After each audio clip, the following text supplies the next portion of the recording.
the evidence because I am and was a film major. For those of y'all who did not know, and I know how to analyze films and tell you what happened without watching it for the most part. Check this out. Andre is talking to Smitty. What is Smitty's story that he's working on? Who is he chasing? The Impaler. Mm-hmm. What color is Smitty's shirt? Shit, I don't know. Was that His one? shirt is Red. red. It's red. That means Smitty is in danger. The Impaler wants to kill Smitty. Danger. He is proximity to danger because he's sitting with Andre. Andre's ex is the Impaler. That's how close Smitty is to losing his life. He's sitting at the table with danger. I'm gonna quit trying to kill Smitty. You know what? Girl, I'm not trying. Smitty's to in trouble. But Smitty is in danger, and you know he's in danger. You And know- Andre might be the only one that could save his life at this point. Go Well, ahead. listen, this is what I noticed about this. I ain't never, ever, ever in the last 2 years seen Andre have a conversation with Smitty. Exactly. But So now, all of a sudden, he is shooketh. Andre is shooketh. you feel like you close enough to him to tell him your business? No, he just want to know that I know he's an investigative reporter, so I need him to help me find out with his number. I need him to help me figure out how to trace this back, how to star 69 an unknown number. That's what Andre need to know. How do I star 69? He could have AI that. 11. Then that ain't gonna give us what we need if he did that. But he needed to say, I got to star 69 and I need to know 911. How do I get to this burner phone? And Smitty's best advice is, well, go to the authorities. But he was lame AF because the first thing he said was, this something going to destroy the family? Is it going to mess up Martin's campaign? For real. Who cares about Martin's campaign at this point? You see how shook this man is?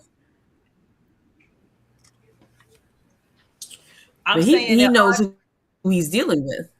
Yeah. Andre ain't shook about no ordinary broad. He ain't shook about no baby. He shook about, I went away and left this crime lord in the past and thought she was going to stay part of my past. And now that everybody knows who I'm married to, she knows who I'm married to. And now she coming for revenge. Because she ain't going to come just for a congratulations and a kiss on the forehead. She coming with an ultimatum. Oh, I just thought of her song. I'm putting it in our thing. Okay. You just gave it to me. Look at this. Now, Keisha said she was giving off prime Side piece vibes. side piece behavior. She done got cozy. Yeah. Yeah. First of all, how you end up at Uptown? Of all Exactly. places. Just because? Only 2 places there. Well, besides that fact, how you know that they would be there at that moment? That's what I'm wondering. Like, who are you? Well, we already know that she is just like her brother, so she probably got somebody tailing Vanessa. We know that she got somebody telling Or tailing Danny. and Andre, because remember when Andre and her was at the Uptown before, that person was peeking through the blind. You're right. She don't do her own peeking. She got a minion peeking for her. You're right. Yeah. Dang, Andre. Ursula, when it comes to nominations, I ain't even got to nominate nobody. I second your nomination. Yeah, okay. Yeah. And I said that before you your are third. quiet. What you got to say on this matter? I am in terms of your prediction in terms of Smitty being in danger. I'm okay with Smitty being in danger because it'll probably put Martin into context. All he needs is one good scare. Well, really, both of them need one good scare because Smitty's getting too comfortable in his journalistic ways. True. That's just me personally. So Smitty needs a close call. He's about to get it. So He's about to get it. But Heather, I'm curious to see how Joey's going to meet his match, Yeah, because she he trying said to that kill him. Heather is more ruthless and lethal than he ever could. And look And at it's the Andre's way, face. and it's just the way that Vanessa is always trying to give Heather an out. That's Vanessa. Joey's warning. He knows his sister better than you do. For real. Absolutely. But here again, nobody afraid. listens. Be very afraid. Vanessa thinks she got more clout than she do, and she need to meet her match too. And Vanessa, you irritate me so much this week. Okay. Vanessa, let me tell you, I got beef with Vanessa though. But wait, before we get there, let's finish this before we go there. Let's finish this. Okay, my bad. Let's go there first. Andre, get on the floor. My issue is how many times did you have the open door and opportunity to open your mouth and say what needed to be said so that somebody could help you? How many times? You had the open door right here. And the fact that she told you straight up, whatever you did before me and whatever your past is, I am not judging you for it. Yet and still, he stood there and looked at her like a deer in headlights. And when Chelsea came in, he let it be. Mm-hmm. He was, soon as Chelsea left, he was supposed to pick it back up. Talking about, I got to go and meet Unc at the club. Unc can wait. This is your opportunity to open your mouth. Because you not opening your mouth, you know what has happened? You have put your girl in danger. Your past is sitting at the table with your wife, who is unsuspecting. Now, if she turn around and unalive her or bang her in the back of her head with a baseball bat, it's your fault because she didn't know it was coming. Right. You mean to tell me you ain't got a picture of this woman in your phone and in your studio somewhere that you can say, this is my past, and Danny, I think our past is coming to our present, and I think she's the one that sent us this bottle, which is why I didn't want to drink it. And this is what she looked like. And if you see her, she here.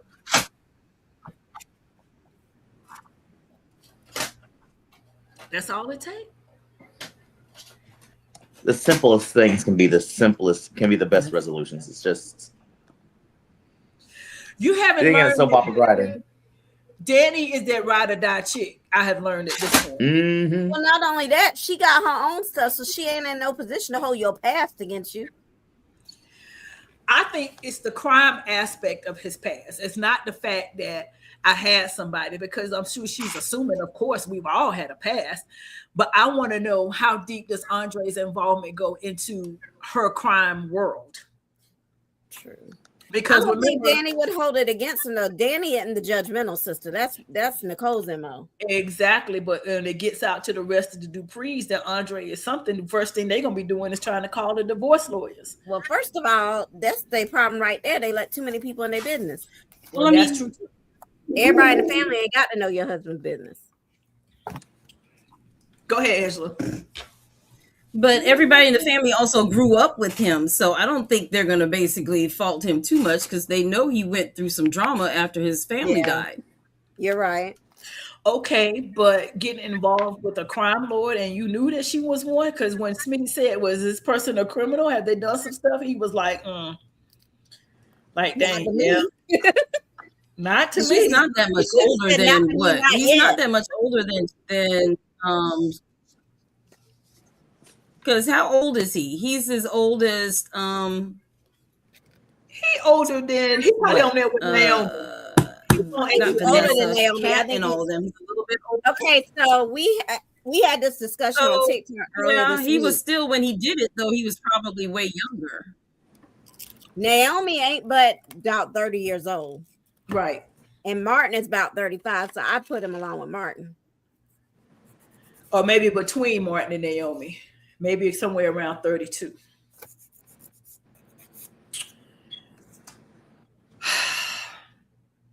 He's definitely younger than Martin, because Martin remembered his parents dying and him coming to stay with them. That doesn't mean he was young. Well, though. still, I Yeah, don't know. so I that think you know was he's younger. younger. Who He does knows? stupid things. But You crime, do though? stupid things when you're young, and yeah, I don't got see money to Danny spend. marrying nobody under 30. I mean, Well, look, there's a lot. They of all had an lot- issue. Yeah, but they had an issue because he's 20 years younger than her. Well, 30 under Anyway. 30 is very immature, especially for a man. But we didn't know how old he was when he met her.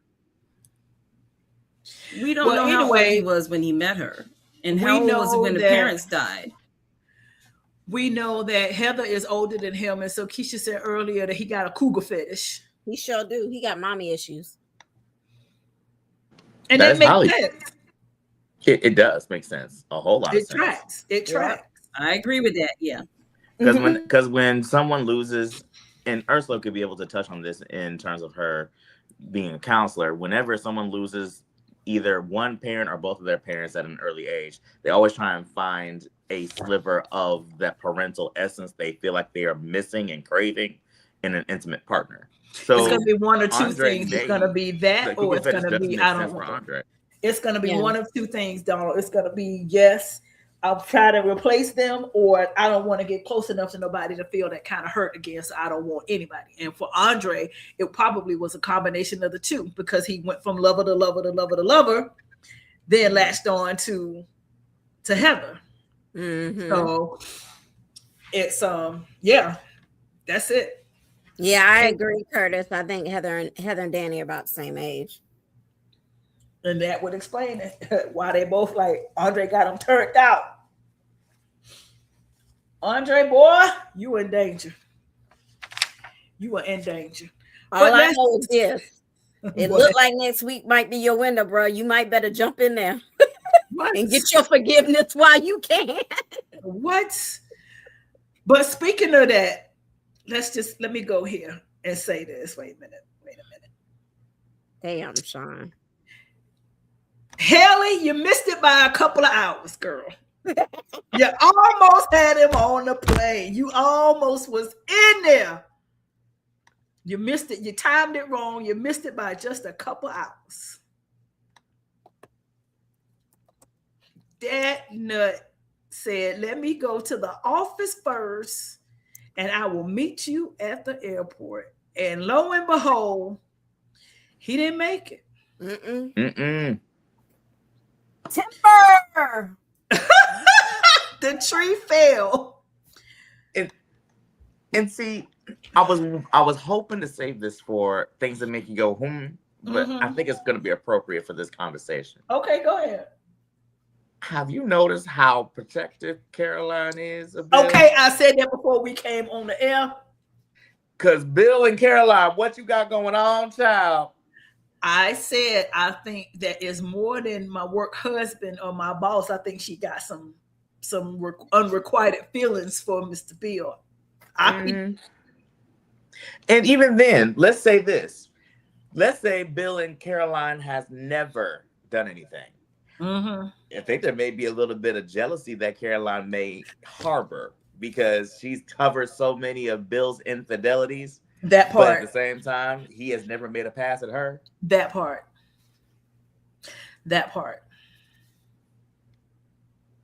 I was saying, I'm there with you. I'm there with you. I was looking at the way that she approached it this week and we'll get to this later. I don't want to go too far ahead of myself, but the way that she came at Bill with her own suspicions was kind of like, well, I understand, but she got a little heated to the point where he had to say, now, wait a minute, back up. And what we're not going to do is talk about this no more. So I think that, yeah, I think so. But thank God at the moment that Caroline was there because what I said, let's back up before I go there. So our good girlfriend Haley said the numbers, hey, Miss Lily, she said the numbers are trending down. And it ain't gonna be long. I got him right where I want him. Because hasn't she been upping his dosages? She's been upping the dosages, and she put that little over health ring thing on him so she can check his vitals. She telling him his vitals look fine, all the while knowing that the numbers is going in the toilet. So is someone going to sit there and say, can we, so if the health ring has been checking his vitals, doesn't it keep a record of how it's been, at least in the last couple of weeks it's been? I don't know. Angela, answer that. Say that again, Donald. For the health ring that Bill is supposedly wearing, doesn't it keep track in terms of like the weekly progress that of his stats since he's had it on? I mean, but he has to actually log into it. If he's not logged into it, then he's not going to see it. Only Haley's seeing it. I don't know why he wouldn't have it on logged in for himself. Right, but if Haley is logged in, shouldn't it at least keep track of every time that she logs in, at least keeping a record of his stats since he's worn the ring? Well, yeah. So if somebody does look on her phone or whatever, that is a tell, that she knew that stuff was going funky and didn't do anything. So that is in there. Because unless she erases the records. But I mean, even the company would have, because the girls know that they had the ring, that he has the ring on. So if they basically go and ask the company for the ring, but I mean, they'd have to get, whole HIPAA thing. They don't have. But still, but I mean, that's an easy one if he's dead, but I don't think he's going to die, but yeah. So let's just back up and see how we got here. Can I just say that outfit she had on that orange is really cute? Oh, it was really cute. It was cute. Yeah, she did look cute this week. She did. Danny shows up and says, okay, you holding on to my glasses and I'm going to need to get them back. And Haley says, oh, you want them? Okay, here you go. And they're all broken. Like, oops.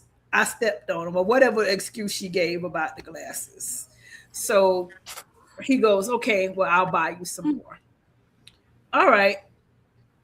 Danny couldn't help but take her digs, as Danny does, which Danny gets on my nerves, but we'll go there later. Did she think that Haley wouldn't do something? She broke him in half. She did snap him in half. Yeah, she did. She cracked him. Did she think that nothing would happen from it? Right. I don't know what Danny was thinking. Danny really is thinking. I don't know what Danny's thinking. Danny's thinking is getting on my nerves. I don't know why she thought she was going to get those glasses back in one piece. I have no idea. For real. That's crazy to me.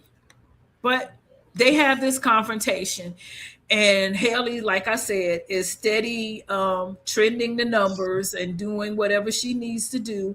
And so Haley is pretty much in go mode. She says, listen, because we about to be $5 million a piece richer. Well, 10 million, but he had to remind her, hey, wait, what about my cut? You only getting 5. Okay, fine. So she's celebrating. She said, listen, once we get on the island, I'm going to up the dose, and that's going to be it. You're going to call your guy, and we're going to have him cremated and done, bam, boom. No autopsy, overdone. She ready to roll out.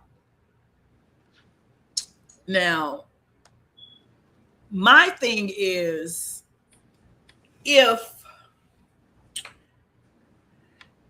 the girls and Danny were not so fixated on trying to do the I got you, they would have stepped back for a second and look at this thing for what it is. But they're all about in the affair. And I need them to think broader than that. Kat already said it out of her mouth, but they was like, nah. Kat already said it's ready to kill Bill. And Bill's so stupid.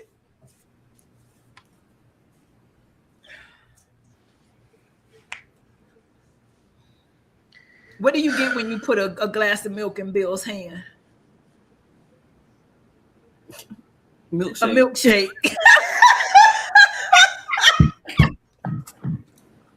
Milkshake.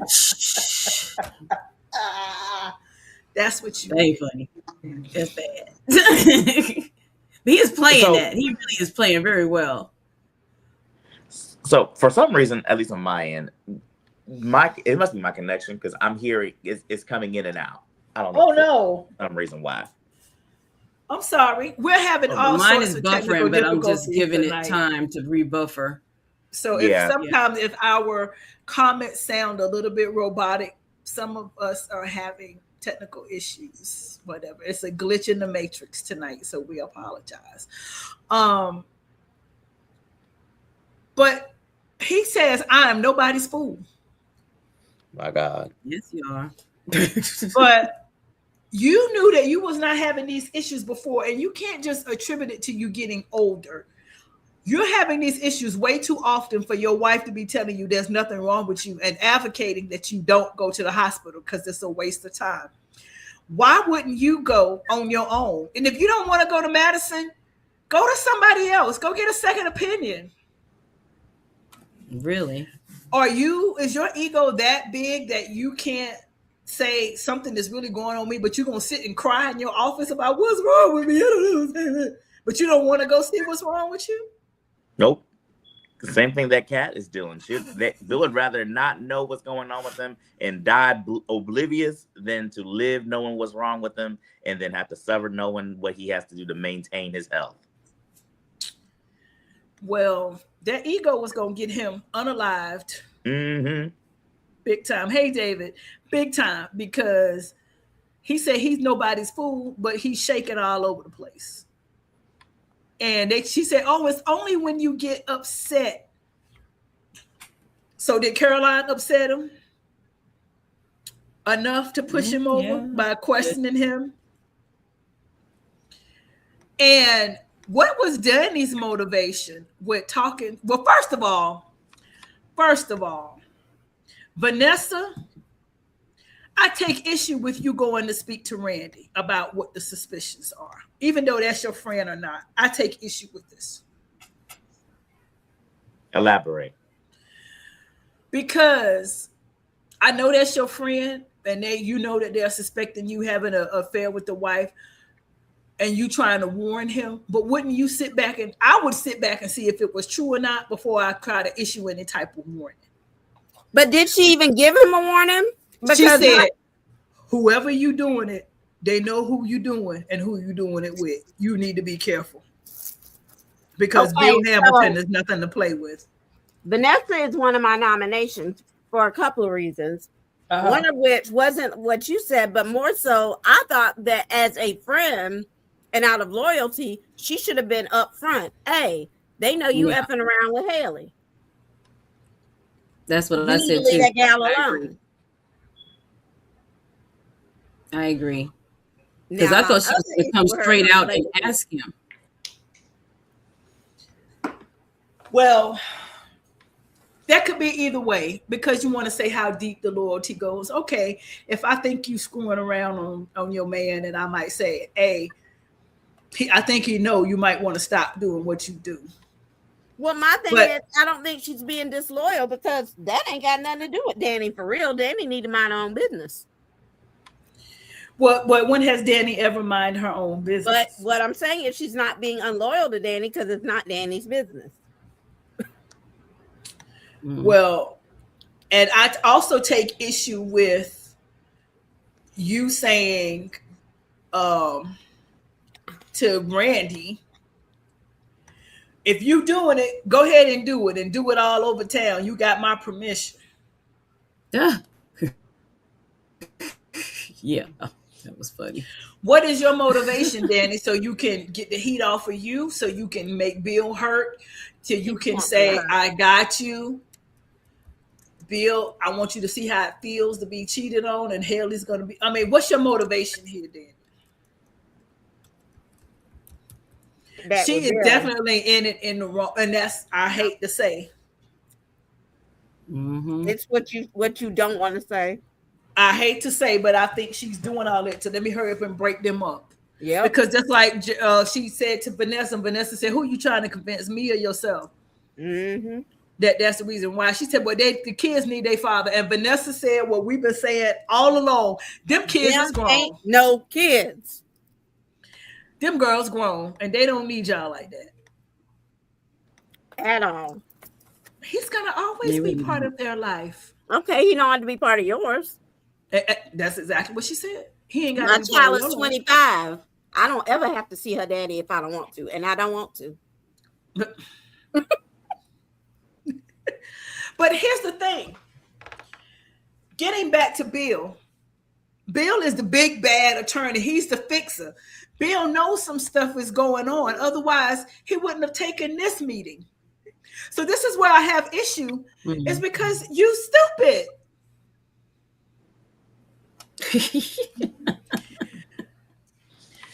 You went all the way to Zoe Armstrong to say, "Look after my family if something happened to me." And even Joey said, "Well, then maybe you should go get that looked at." In all honesty, I am not surprised that Bill went to Joey. In all honesty. Okay. Because I don't see him trusting.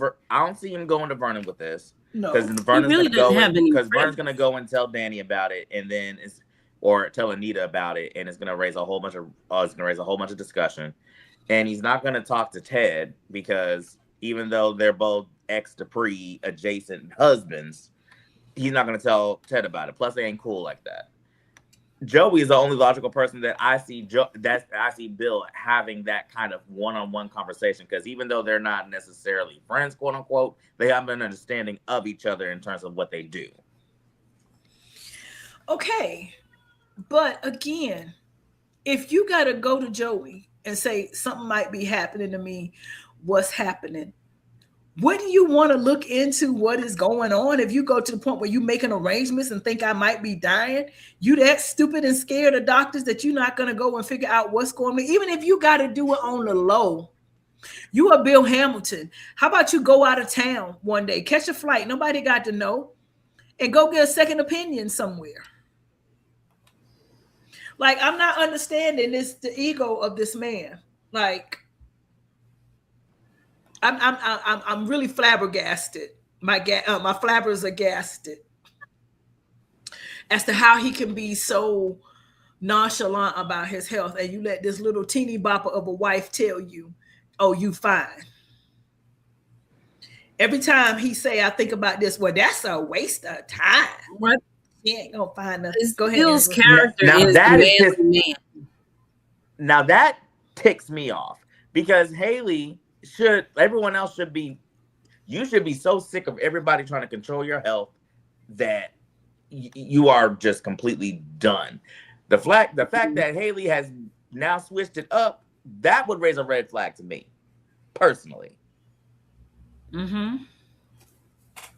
Yes. But in that before she was all pushing to go. You need to go get checked. You need to you need to do this, and then she did flip. She flipped. All of a sudden, it was, you don't need to go to no doctor. You don't need to go to this. You don't need to be seen by that. You don't need this and that. I got you. I'm the one. And we need to get out of here. I cannot take you and your kids no more. They accusing me of cheating. And we need to be out of here. Caroline, clear his schedule. We getting on the plane. I'm getting him to St. Bart's tonight because this N-word is about to die. And speaking of this N-word, let me tell y'all something. Yes. The bill is starting to piss me off even more, because the fact that Caroline already cleared the schedule, and the fact that didn't raise flags to you, saying, "Oh, well, Haley already told me to clear your schedule." Hold on, what? I was just convincing this little wench that I don't feel like I should be going nowhere, and using this little petty guilt trip, saying, "Well, I'm going to go by myself if I have to." So now I'm risking my health to get on a plane. And so now you tell me that before I even agreed to this, you mean to tell me that she told you to clear my schedule? No, Yeah. Bill. Completely over his head. Right over his head. Because I was expecting him to say, "What? She did what?" When did she do that? No, he said, "Oh, okay, well, thanks." Yeah. At this point, at this point, Caroline is going to be your saving grace. She is. She is. Yeah. Because She this need another ninja, car. his ego, and the fact that he does not want to admit that he was wrong, and the fact that he doesn't want to admit that I done cussed Chelsea out, I done cussed Naomi out, I done whatever they need to do, told them to mind their business, and now they might be right. And listen, David, if Bill, stop and listen, if Bill after It's all powerful. this, Yeah, it is. I think that depending upon how this plays out next week, if Bill is awake in the hospital and he's sitting there saying, "Oh, I'm fine. I don't need to go to the hospital to fight," I will jump into the BTG verse myself through the screen that I watch on my And phone, slap him. and I will personally fight Bill Hamilton because, man, I need you to stop. Look, your talking. super daddy. You gonna slap the And I need Madison to say, okay, let me bring in a specialist, a second opinion. This is a new character alert. I need somebody else, because if you don't want to listen to me, because we keep saying it's inconclusive, but clearly something's going on, we need to figure it out. And I think, listen, Haley, you look cute in this little orange little number and your tatas all pushed up. You look cute, but I can't stand you. Mm-hmm. And that cute outfit don't mask ugly, because you ugly and your ways and how you acting and things you trying to do. And I don't like you. I don't like Bill, but I don't want you to unalive Bill. I want you to get caught. I want you and Randy Bowe under the jail cell. And take Leslie with you. No, that'll be the end of the soap opera. We got to have them three. I mean, I'm just saying, can we wrap this story up? Yeah. I mean, we wrap it Yeah, up. I do. now. I am ready to wrap. Yeah. I'm ready to wrap it up. I'm ready for them to decide and to see what Haley is doing. And I hope it come out. But the thing is now, when it comes out, and here's the part that Keisha don't want to talk about. When it comes out, what is the fallout of that conversation?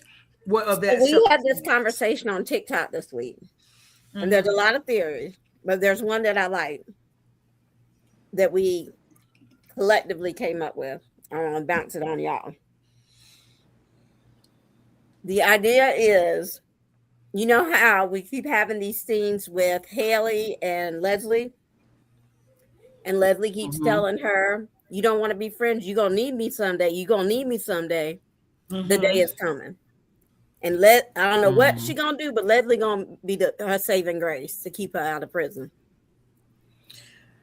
Because it's gonna come out that she tried to unalive Bill, and Leslie doesn't like Bill, so she's gonna say, "Kudos, now let me help you get out of it because you tried, but I told you I could help you." That's interesting, because Leslie is not one to befriend and go for Bill at all. So, and I don't know, I don't know if that's how it's going to play out exactly, but I just know that they keep what is it? At least 3 times now. She's told her, "You're going to need me. You're going to need me. You're going to need me.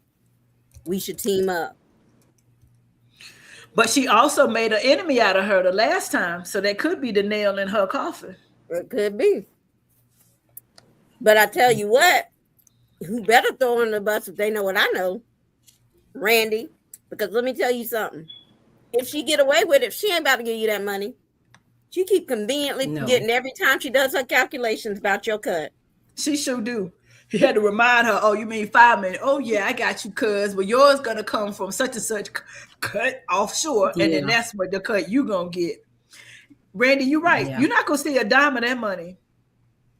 You ain't gonna never hear from her again. And if Joey find out you was involved in all of that, and that's what you really was doing, Randy, you're gonna be gone too, right with Smitty. She just need to cut her losses and go on to Genoa City. Take the little bit of money she already took out the account, because even though he said she moved it, she didn't move it back. No. And he didn't say, "Where's that money? Put it back." She said, "I just moved it to my account." So you got that money. Then she was already talking about the other ring back, didn't she? She got the new ring back. She didn't get the And other she got ring the back. old one. She Yeah. didn't get it back. Lynette kept the Lynette ring. back. Lynette kept that. I was thinking that Randy maybe took it off of her though, before he I offed mean, her. Maybe Randy got that's it. still in the ring. Maybe Randy might have it, but he can't pawn it. Everybody, that ring is too high. But she talking about getting a house and getting whatever. Now he told her, don't be greedy. Just go with the money that you got. But she already got that. What was it? $100,000, $200,000 from the bank account that she moved over. Mm-hmm. So, girl, like And I then said, didn't cut she your close losses out and the move. money for the kid? Didn't she take that money too? That's what we talking about.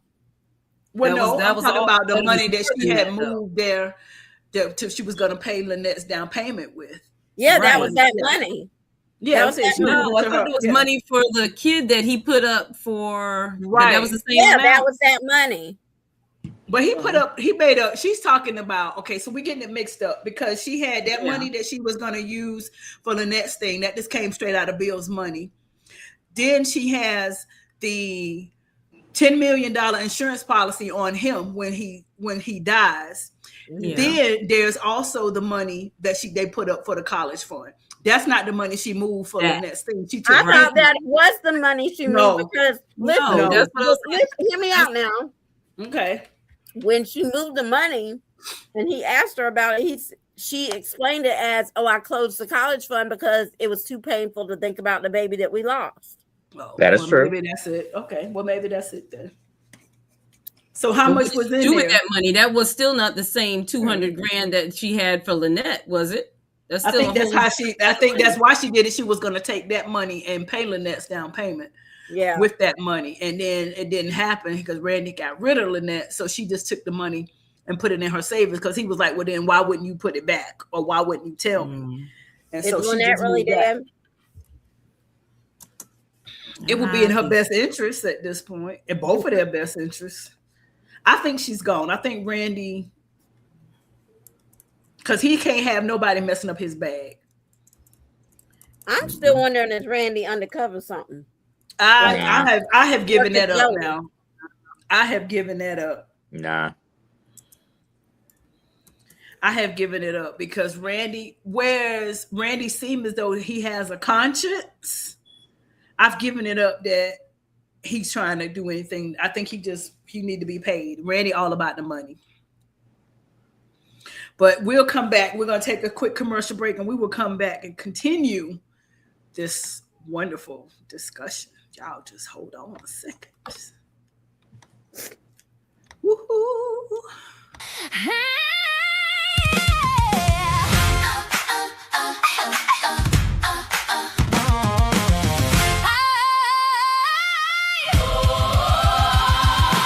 Hold your seat, don't move. We're cutting to a break. 15 seconds later, I'm back with the gate. Popcorn gone cold. You still got your grin. I got a little detour. Then I slide back in. Wait, don't touch that dial. I'll be through the noise in a minute, child. Behind the gate, we'll be right back. Behind the gates, then we snap right back. Right back. Keep your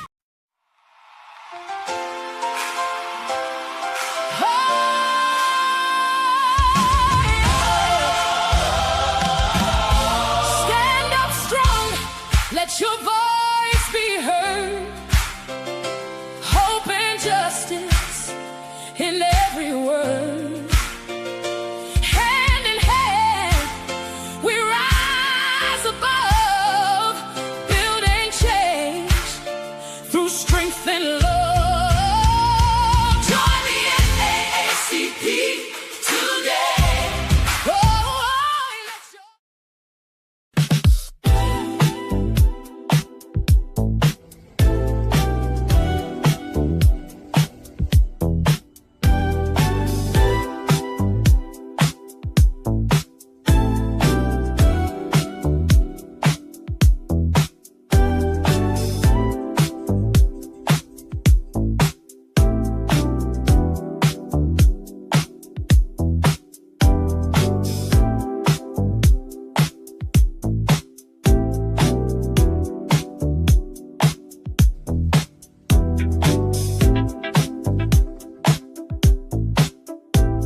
y'all. So as y'all know, go ahead. You want to say what?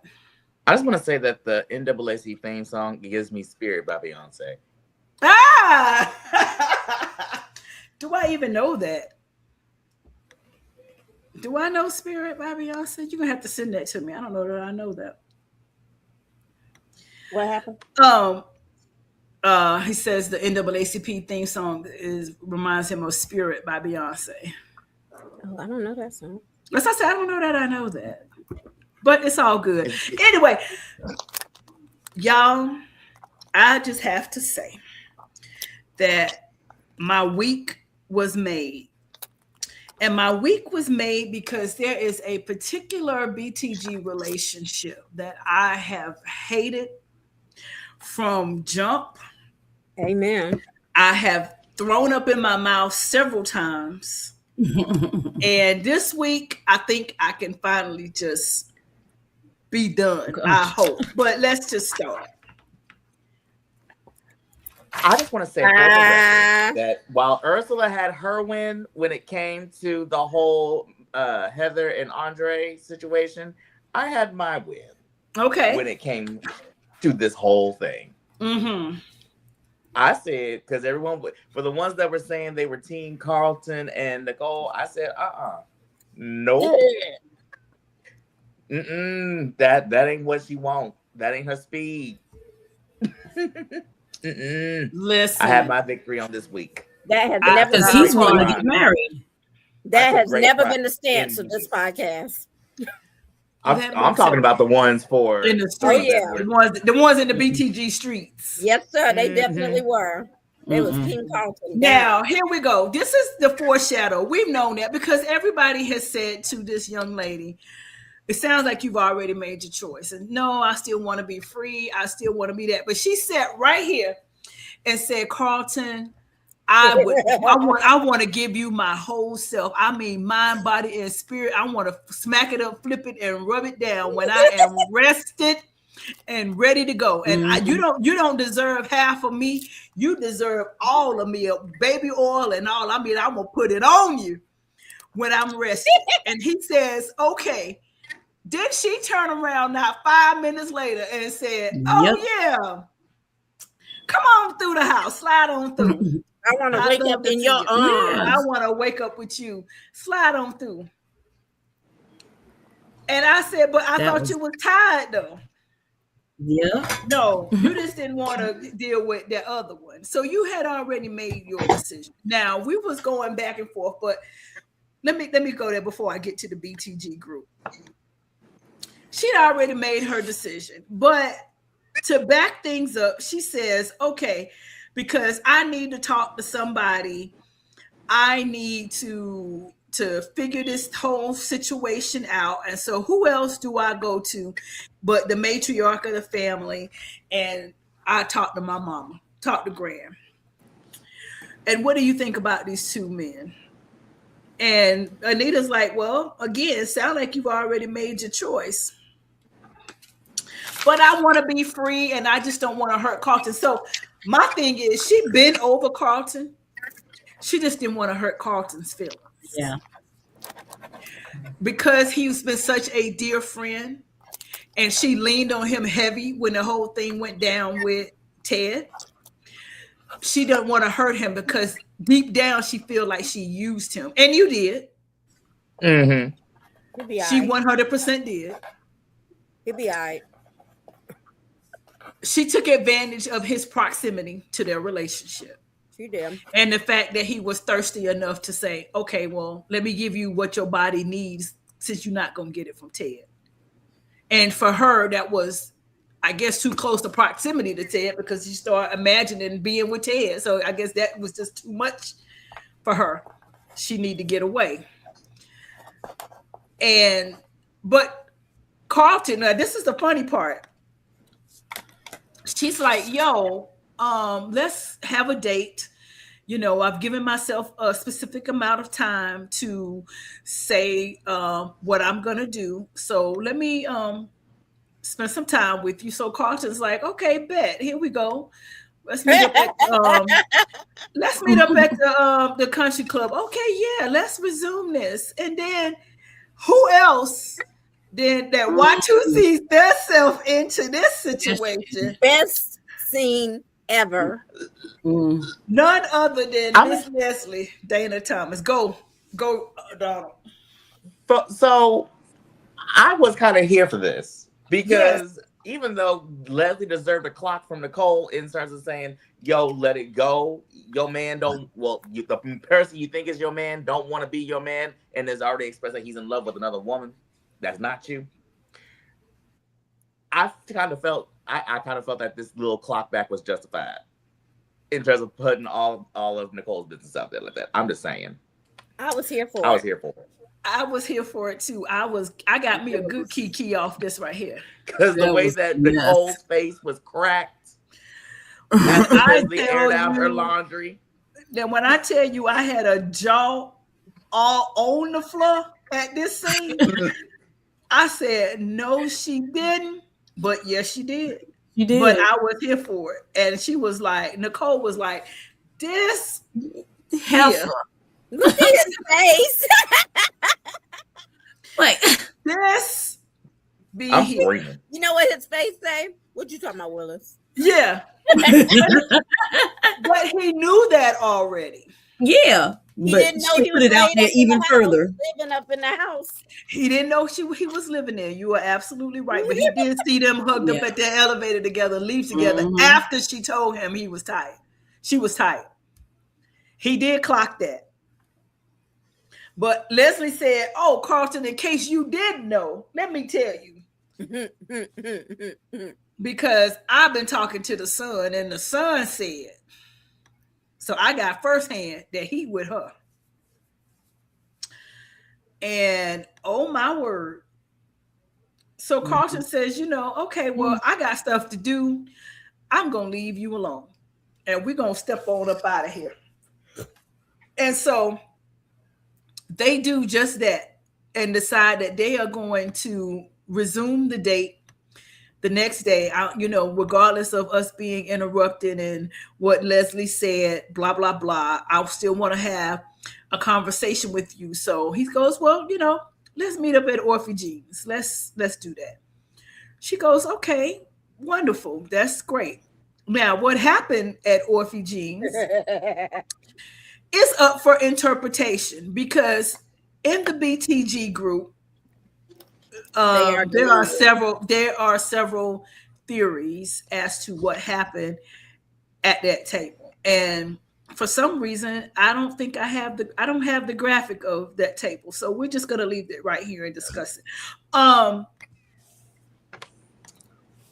Carlton thought he was in a better position than he was, obviously, because Carlton came in and issued an ultimatum right away. Mm-hmm. I'm not comfortable with this. I have wanted you my entire life. Ever since I laid eyes on you, my life has been all about Nicole Dupree. Yeah. And when you became Nicole Dupree Richardson and I stood beside your husband as his best man and watched you take your vows, I wanted you. I couldn't sleep at night. Everything in my soul wanted you. And now I have the opportunity. And I'm telling you now, I am not here for the side piece. I'm not here for sharing you. It's all or nothing. You're going to be my woman or you ain't going to be no woman. And Nicole says, well, I guess I am. I guess I'm out. Listen, she said, well, I ain't going to hold you. Really? Donald, she said, I ain't going to hold you, dear.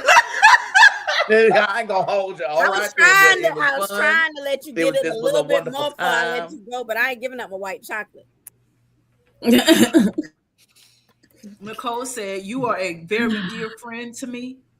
Dear friend of mine. You, but and then go ahead, Don. I will say this. Carlton is a better man than I am because the way that I would have left every table unturned, or there would have been a table unturned. And the name that she would have been called would have been other than government. And she talked about, well, hopefully we can remain friends. Your number has already been blocked. I was just going to say she left him with the "Can we still be friends?" Like But hear me That out. was- I have a proposal. Okay, what you got, sis? Let me know if y'all here for this. Carlton and Leslie. It solves. I thought everyone's about problem. that. I'm kind of for Leslie and Marcel. I ain't gonna hold you. I like Mm-mm. Leslie and Marcel, but Yeah, Carlton and Marcel. Leslie solves the problems. Carlton had somebody. Leslie had somebody. Leave us to Mm-mm. alone. I don't think that's know. happening. Carlton is too uppity for Leslie. He has Yeah. this, he looks down his nose and has this disdain about Leslie and knowing what she You did. need to have some He's not disdain gonna do about that. himself. Listen, so back in the BTG group, I put this made my week. She putting him out to pasture made my day.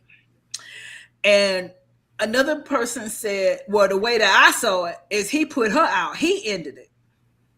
What episode did we watch? Yeah, he did know, kind of. I He said he wasn't Turn here for that episode. I was asleep. I must have missed that. because he Carlton- started with it first. Let me go watch that Carlton- again because I didn't see that one. In my opinion, Carlton made it easier for her to walk away, but he didn't say. But he gave an ultimatum that did not go his way. So that wasn't him breaking up with her, because he could have said, Nicole, I'm not here for what you're doing. When you decide that you want just me, come back to me. That's breaking up. But saying, I'm not comfortable with this. I want us to be all exclusive. And her saying, well, Bye-bye. you know that little meme of Annalise Keaton get the little bag out the floor? Mm-hmm. Yep. That's exactly what happened. That's exactly what it was. Well, all right. Nice knowing you. Thank you. Because my And- thing is, by Go him ahead, Keisha. saying that just gave her an excuse. It's like, okay, cool. Yeah, he made it Thanks easy for making it easy. because she I was had already only made there. my mind up. Now She it's had on you, all. bro. She just didn't want to hurt the friendship. She knew how sensitive he was because he has been waiting for Well, 30 years. Well, then this is the thing. If you didn't want to hurt the friendship, why would you sleep with your ex-husband's best Yeah. friend? I / think that partner? was the get back. Husband. That was the get back. That was let me get my He list just saw back his from somebody that's chance. gonna hurt you. And He then saw what- his chance and he jumped at it. I think he knew that she might not actually stay with him, but he was like, "This is my chance to actually get there." For So- her, it Is he- was the get back. Like he was said, he the shot rebound. his shot. And so That's this what is he was my doing. thing. He was Shot his shot. convenient and it hurt her husband. That's what she wanted. And see, this is for me why Nicole is a nomination for me. She's not my Okay. top nomination, but she is a nomination. Because you want to sit there and tell your mama, well, I don't want to hurt nobody. Girl, you hurting people either way. You playing a dangerous game. You playing the end Playing game. the same game y'all play, so stop. You playing the end, not end. You playing the end game. And in the end game, you have to prepare to either get burned or burn somebody. You Now, cannot as- be the savior at the end of the day. That's As true. a psychologist, she should know. Now, I want to hear from all of the men in the chat. Are you really here for? I don't care how bad you want this woman. Are you here for your woman? Pieces of her here, pieces of her there. I don't know who she with this week. She might be here. Carlton clearly had a problem because he done called her out on it more than one time about her hoish ways. Yeah. And she It's done took very offense to him judgmental. saying it. He's very, look how he looking at Leslie, the judgment, the stain in his face. It's So very Carlton's judgmental. like, you trying to tell me the woman that I have been fiending for 30 years is a lollipop that she letting everybody lick on. She's a lick it lollipop. You for the streets. You for the She streets. for the streets. And not only did she let me in, she done let this one in, and who knows who else might be next. And I got to watch her, and then her chastise me and smack me on the back of the hand when I get jealous about it. She got the nerve to This is say, my now, this is my life and my coochie. I give it to who I want to. And, No, and I will say, Can I get that on a shirt? and see, I took slight. My life, my coochie. It was, and see, this is the thing. I took a slight issue with Anita's stance, just a slight bit. Yes. I took a slight bit, took a slight issue. She's Right. sitting there telling her mama, and like, well, I don't, well, what did she say? She was talking about how I basically did let them know. It's like, okay, well, men are responsible for their own feelings. It's not your fault. It's not your job to babysit their feelings. At the same time, you want all the men that are married to your daughters to babysit them hand and foot. Now that I take a slight issue with, because even though men, we may not express our feelings the same way as women do, we still have emotions and we still can get hurt at the end of the day. And she know that because she's had to put them both in check about the other. Now hold on, Donald. I got to argue the other side of this now. Because yes, they have an expectation of the men involved with their daughters. But the difference is these two men knew what she was doing from jump. She said her intention from day one. Those two men that did their daughters wrong made a commitment to their daughters. That is true. But I'm also speaking from I'm speaking from a general sense mainly, not from a specific sense, but more so of a general consensus. Men are not responsible for the feelings of a woman. And just as Anita said, women aren't responsible for the feelings of men. But at the same time, we should treat each other with human decency. And what Nicole was doing, now granted, she had every right to do and carry herself how she did because she's wrong. She can do whatever she wants, but you have to be able to accept the consequences that come with it. And at the end of the day, while Nicole was trying to say, I didn't want to hurt anybody, you knew that you were playing a game that was going to end up leaving somebody hurt at the end of the day, regardless of the expectations that you did set at the beginning of it. Now, granted, Carlton... He told him more than once, I'm going to keep screwing white chocolate. If you don't like it, you can go. Yes, and at the end of the day, they did set themselves up. I'm never denying that. But my issue with what Anita told Nicole is what I take slight issue in one aspect. Is that you can't sit there and say you're not responsible for the feelings of men when ultimately we're not responsible for each other's feelings in general. But whatever expectations that you did set, if you choose to accept them, great. You are setting yourself up for hurt at the end of the day. But Nicole stating that she didn't want to end up hurting anybody is a false statement. And as a psychiatrist, you should know better than that. That's just me. She should. So what you're saying is Nicole said, here's your mission. Should you choose to accept it, here's what it comes with, the consequences. She had to know, as a psychiatrist, psychologist, counselor, anything, you screwing these men through the mattress the way that you was doing, and all of these romantic dinners and making sure they plan all these elaborate dates and obelisk and all of these wonderful things. A man is not going through all of that for you if he ain't feeling you like that. The things that I see about the dating scene now, I wouldn't be out there for nothing because they carry you to wherever you go and say your budget is $12.95, and if you spend a dime over, either I ain't paying for that meal or you giving me some. So you better order off that value menu that I just brought you to. And the girls are out here trying to get everything they can from the men that they have and bring their children and their girlfriends along, order lobster and oyster and have a $300 bill and sit there. The man say, I ain't paying for that. And you mean what? So everybody has all these crazy expectations of the other. But I believe, and you have every right to feel guilty, Nicole, because you keep saying, oh, I used Carlton. You did, and don't act like you didn't. Don't act like you are oblivious to the fact that you didn't use Carlton. But you used him as your get back. And he allowed himself to be the get back and taunted in his friend's face that I got your girl. Yeah. And your friend was even stupid enough to advocate for you. I'm still hot about that. Yeah, that was just stupid. I don't even see how that was even possible in any universe right there. That was ignorant. That wasn't even ignorant. Yes. That was ignorant.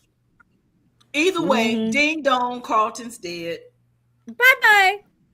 You are the wicked slink.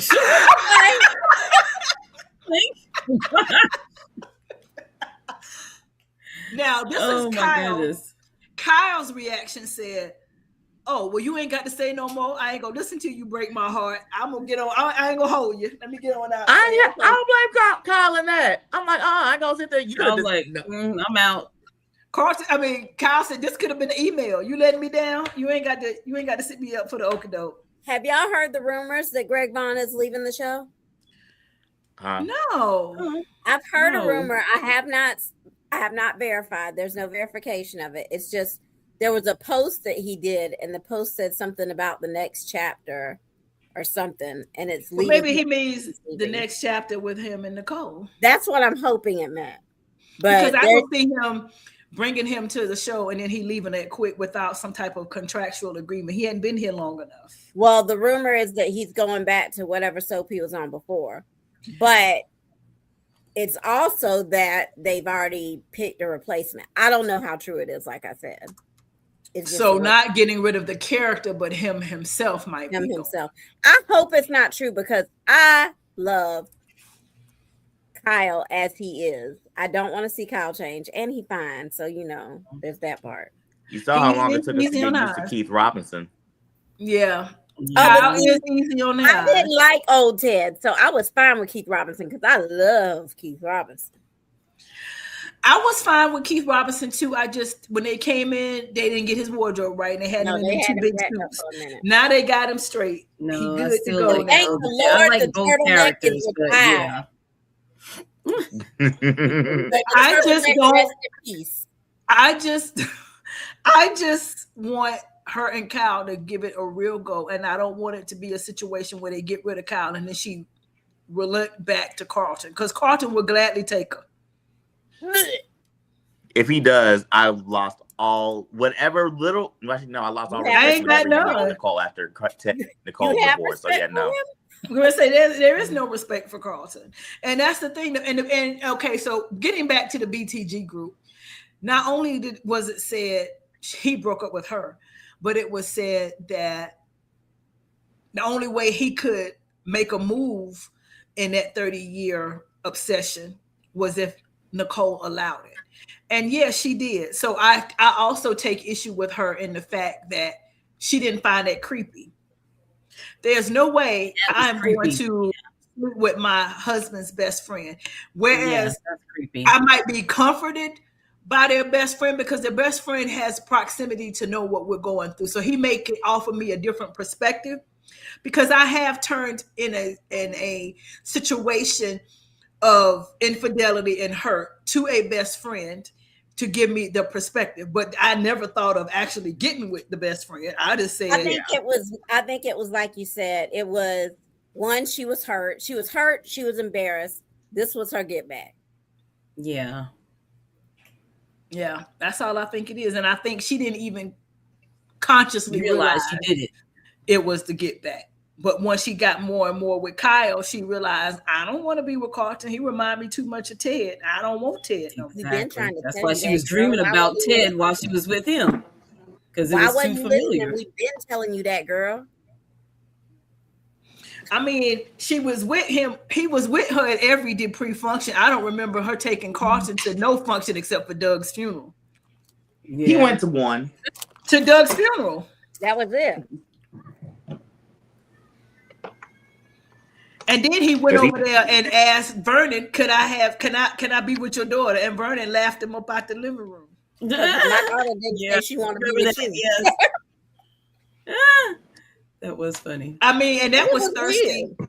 That was thirsty in the beginning. That soon into it. Can I date your daughter? Your daughter is 50 years old. First of all, sir, my daughter is grown. That is her decision. Anyway, ding dong, Carlton's gone. I'm happy about it. Yeah. But Deuces. speaking of relationships, now this is right here is the Oh sad my part. goodness. The sad part is because our nephew Tyrell is in love. You, He got. can I just say I want that shirt. I do too. I loved it. I love the shirt. As a future teacher, I need that shirt. I love that shirt. Tyrell is way more into Jessica than Jessica is into him. He's into him. Yeah, Let she me done just back seen- up for a she second done seen because California man. I got a graphic I didn't show. Let me back up before we go here. I just want to put this out there to say I did it. Okay. All right. Someone posted into the group chat talking about they don't want to see any sex scenes and Beyond the Gates ultimately. I'm like, can we even say You these? can't watch a soap opera without a sex scene. I'm like, It's what, not Why I'm you like, watching the soap opera then? That's all like, soap what are we is. doing? Yeah, like Like, That's all Hey. soap is daytime soft porn. That's all soap like is. for real, you need to find something else to watch, Pookie. This ain't it. Right. Proof. The new rendition of Little House on the Prairie is on Netflix. Y'all go watch that. Mhm. This ain't for you. This It's is definitely fun. not for you. It's This is fun. for soap opera watchers. Okay, but back to Tyrell. He is way more into Jessica than Jessica is to him. And God bless her. Jessica put that snapper on Tyrell. yep. And Lord, He is whipped like a whole nother Because he got, I ain't never seen before. you mean to tell me, so he's one of those people that you lose your virginity, you just get sprung. He's seriously You was sprung. sprung. So first piece. So poor baby. Well, once what's the name explained like how he did with June, it made sense. I get it, but also she been telling you all summer. She told you the night of the cotillion when she gave it up what her intention was. And she also said, I want to be free. And she said, guess what? I went and spent the weekend at UCLA and them 5 ninjas on the West Coast and going to the parties with my roommates and seeing these people that I went to see them step and I saw them cues bending back. I ain't thinking about Tyrell. But see, okay, so for in this scene right here, I have a nom for Samantha because I feel like at that point Samantha should have told Jessica the same thing she told Smitty and Martin about Tyrell's past, so that she could have done it in a more humane way. That's Humane funny way. because I have a nomination for Tyrell. In all honesty. Yeah, that's I right.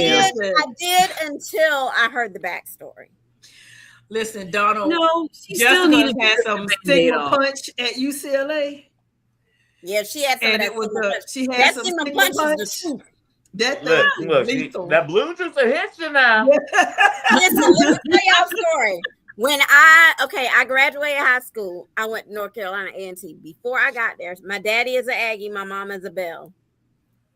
My mama said, this is the only thing my mama warned me about going to college, going to A&T. Whatever you do, don't drink the Sigma punch. That was the only warning my mama gave me before college. She ain't say don't come back pregnant. She ain't say nothing. All she said was don't drink the Sigma punch. Don't drink the Sigma punch.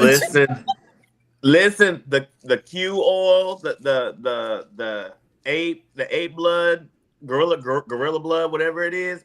Listen, the blue juice will have you wondering where you at. Blue juice when make you you come loose. to. I'm just telling you.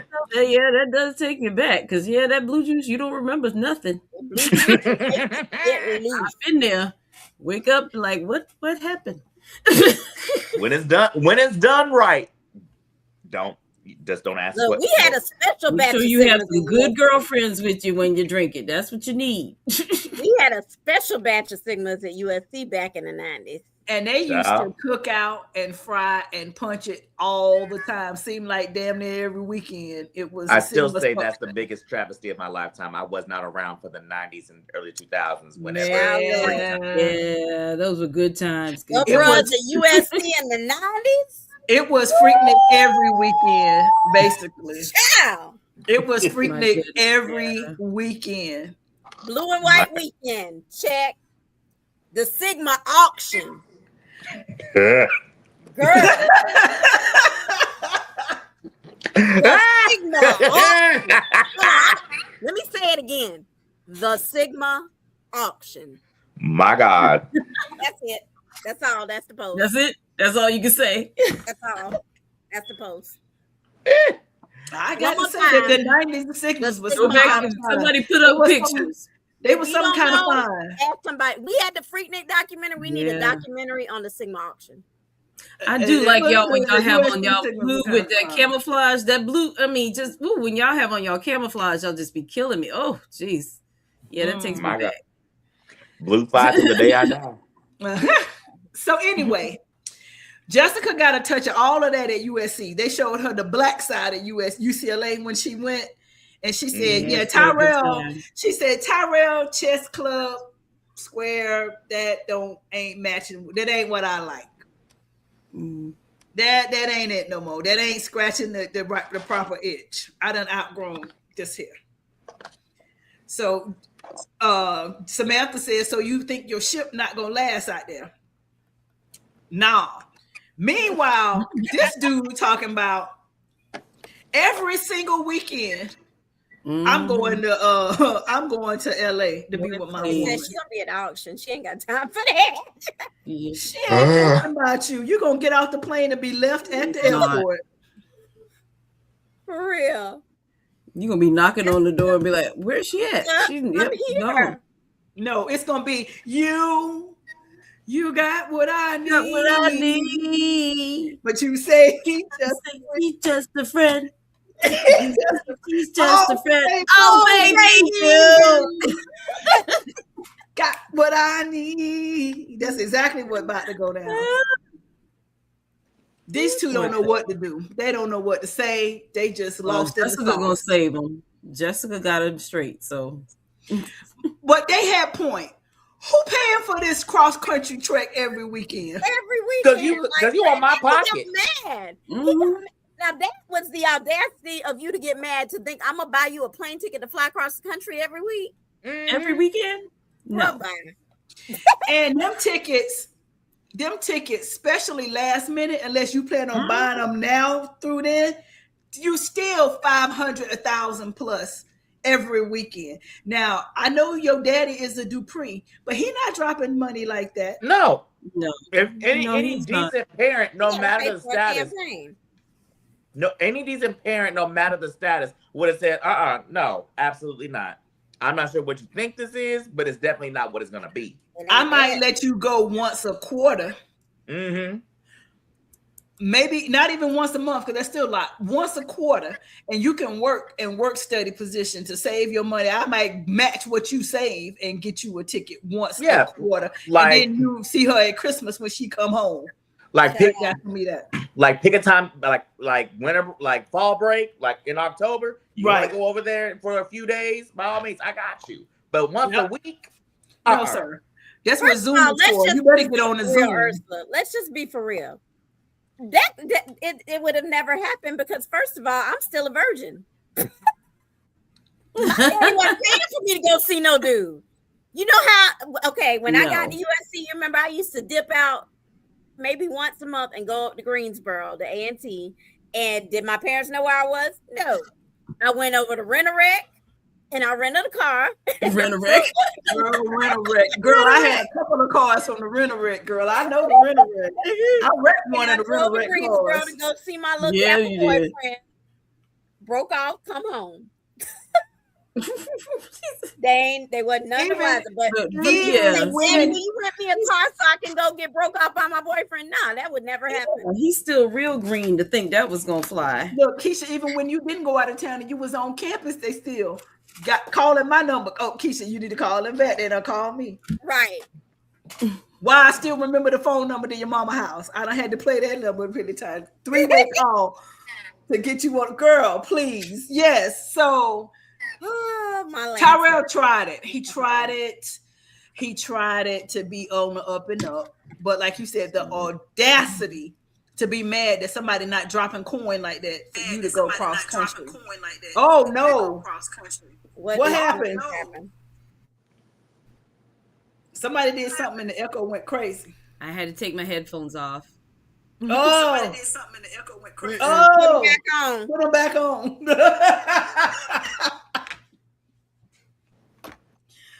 Oh Lord. So yeah, Tyrell, brother, you're green. But Jessica say, listen, Samantha, I saw some things, and I want to keep seeing them things. I want to see. I want to explore my options. I want to see what's out there. And your brother, he just ain't it for me no more. And then Tyrell shows up. Hey, what y'all talking about? What's going on? And Jessica's like, let me get myself together here. And then I he just- buried himself because that's when he told her what his plan was. She was like, Yeah, oh, pump your brakes. Because even Martin and Smitty had to ask, like, you making all these plans? Does Jessica know about these plans? exactly. He said, "But they own me. My dad and them. They don't understand. I just told them my plan is to go see Jessica every weekend." She said, "What? You did what? You going to see who?" She said, where? With who? I know, right? What? But you For know, real? Samantha said, "Oh, time for me to really? leave." Yep. but you know what? That just tells me that Jessica was already planning on stepping down on Tyrell anyway. She told him that already. She told him Oh, after okay. the cotillion, I am going to college single. She told him after the cotillion. He begged her to let's at least see each other through the summer. And so she said, "Okay, because ain't nobody scratching this itch while Y'all I'm here." keep So trying to I'll go villainize ahead. these women, and these women are honest with these men. They ain't like how the men do. They've been honest with them from jump. Y'all I just have to don't want agree. hear it.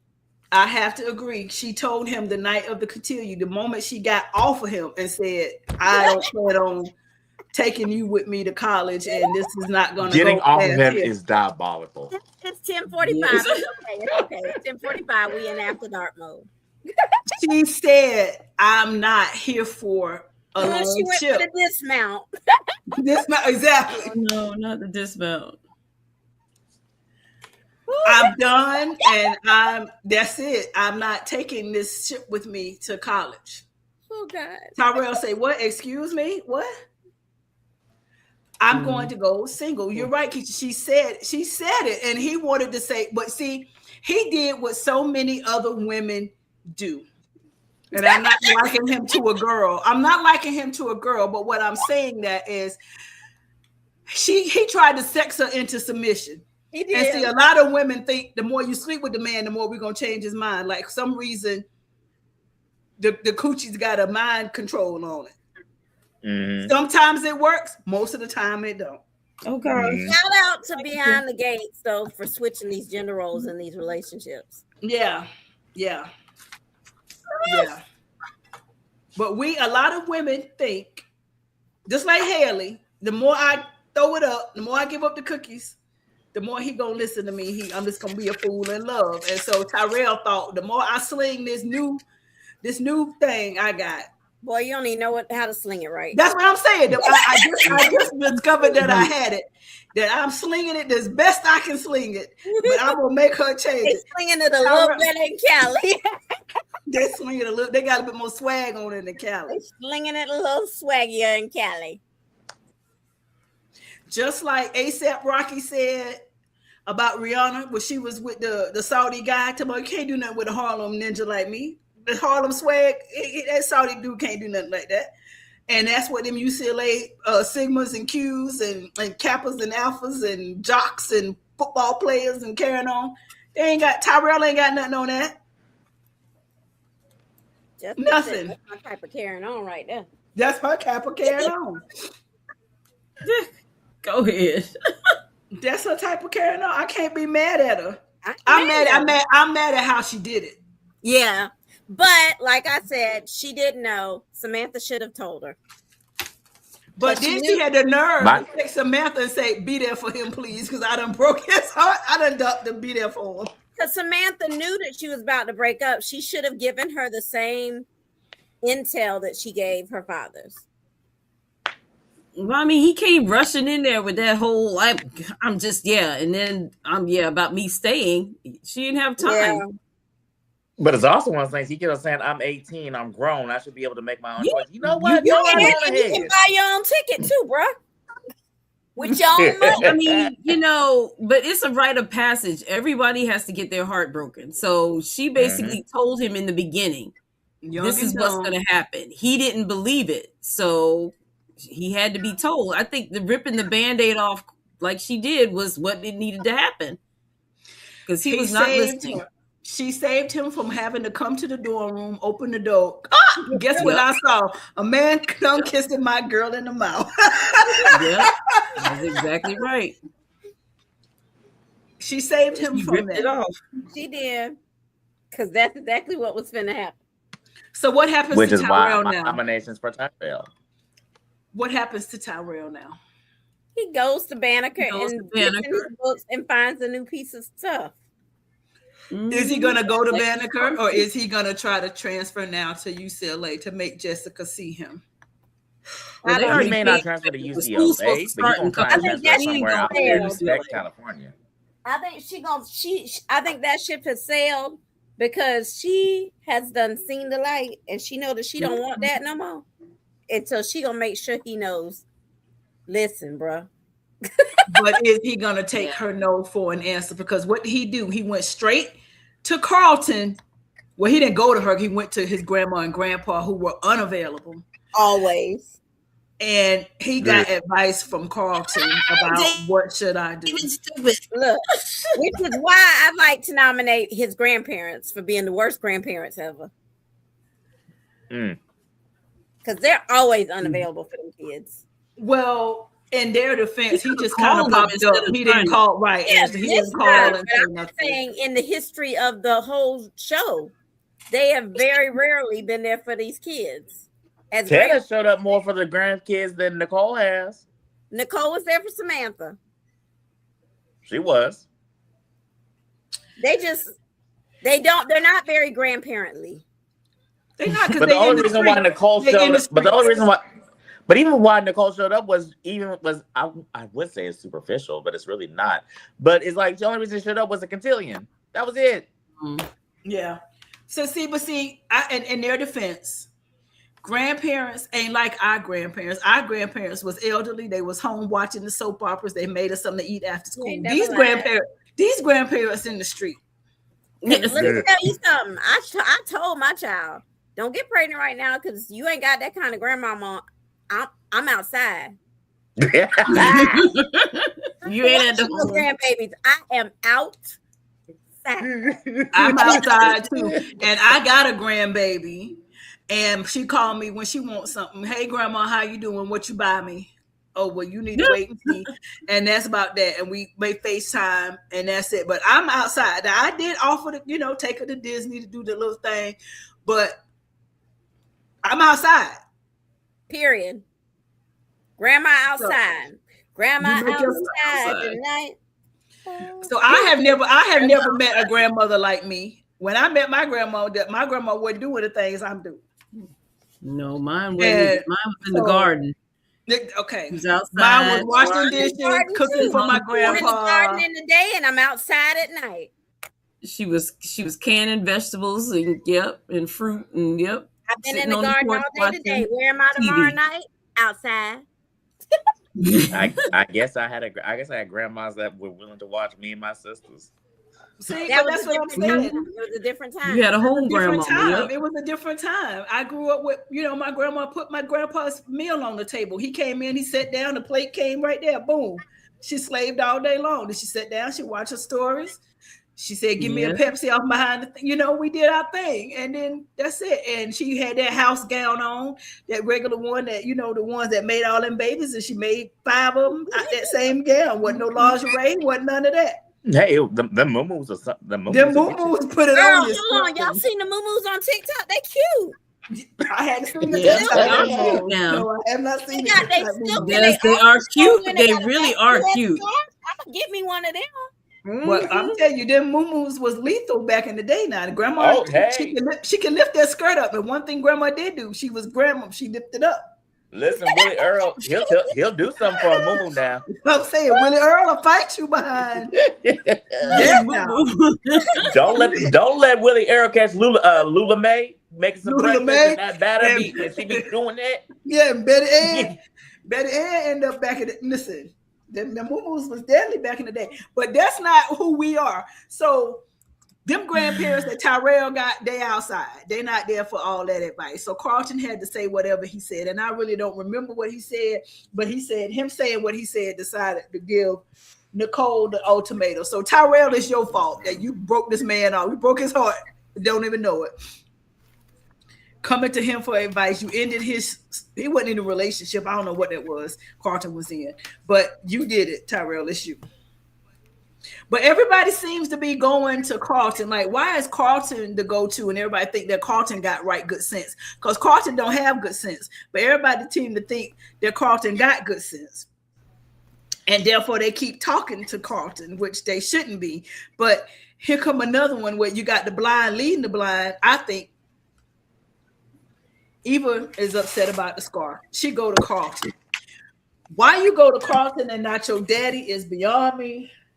Well, she did say that she felt that Ted wasn't going to give her a straightforward answer. But I do love the fact that they are dealing with how transplant recipients feel about their body post-operation to the point to where if left unchecked and untamed, it can get into body dysmorphia. Oh, yeah, absolutely. But I do appreciate Carlton's advice. Well, not really advice, but medical opinion. This hasn't even healed yet. Let's get you completely healed before we try to go and do this, whatever it is you're trying to do. Because the last thing we want to do is further damage your progress and put you back in the hospital. You don't want that. And he backed it up with saying that any person worth their salt in my field is going to tell you the same thing. Right. Mm-hmm. Yeah, I did appreciate that. And Ted told her the same thing when it came to him, but we'll get there in a second. But I was appreciative of her saying that. And I appreciate, even though Keisha said she was whining, I do appreciate them touching this subject. But yeah, I also subject, she just did too much. I do love the fact that Isaiah said, listen, I don't care. You my boo, you my heart, you my love. And that scar to me says my girl got another chance. And if it wasn't for that scar, I would be putting flowers on a tombstone. So I ain't mad at the scar. And I think she needed to hear it, but it still didn't register. Yeah. And the other person, I think it did bother me. She was doing a lot, but maybe I need to redirect. Let me redirect. It was more so her mama that was doing too much. Yes. Now that is true. Her mother took it way further than it needed to go at all. She sat there. She gave her a great talk though. Like when she was there in the room with her, I was like, kudos to Leslie. Like, Leslie, you did the damn thing. Yeah, like you actually might be a mother.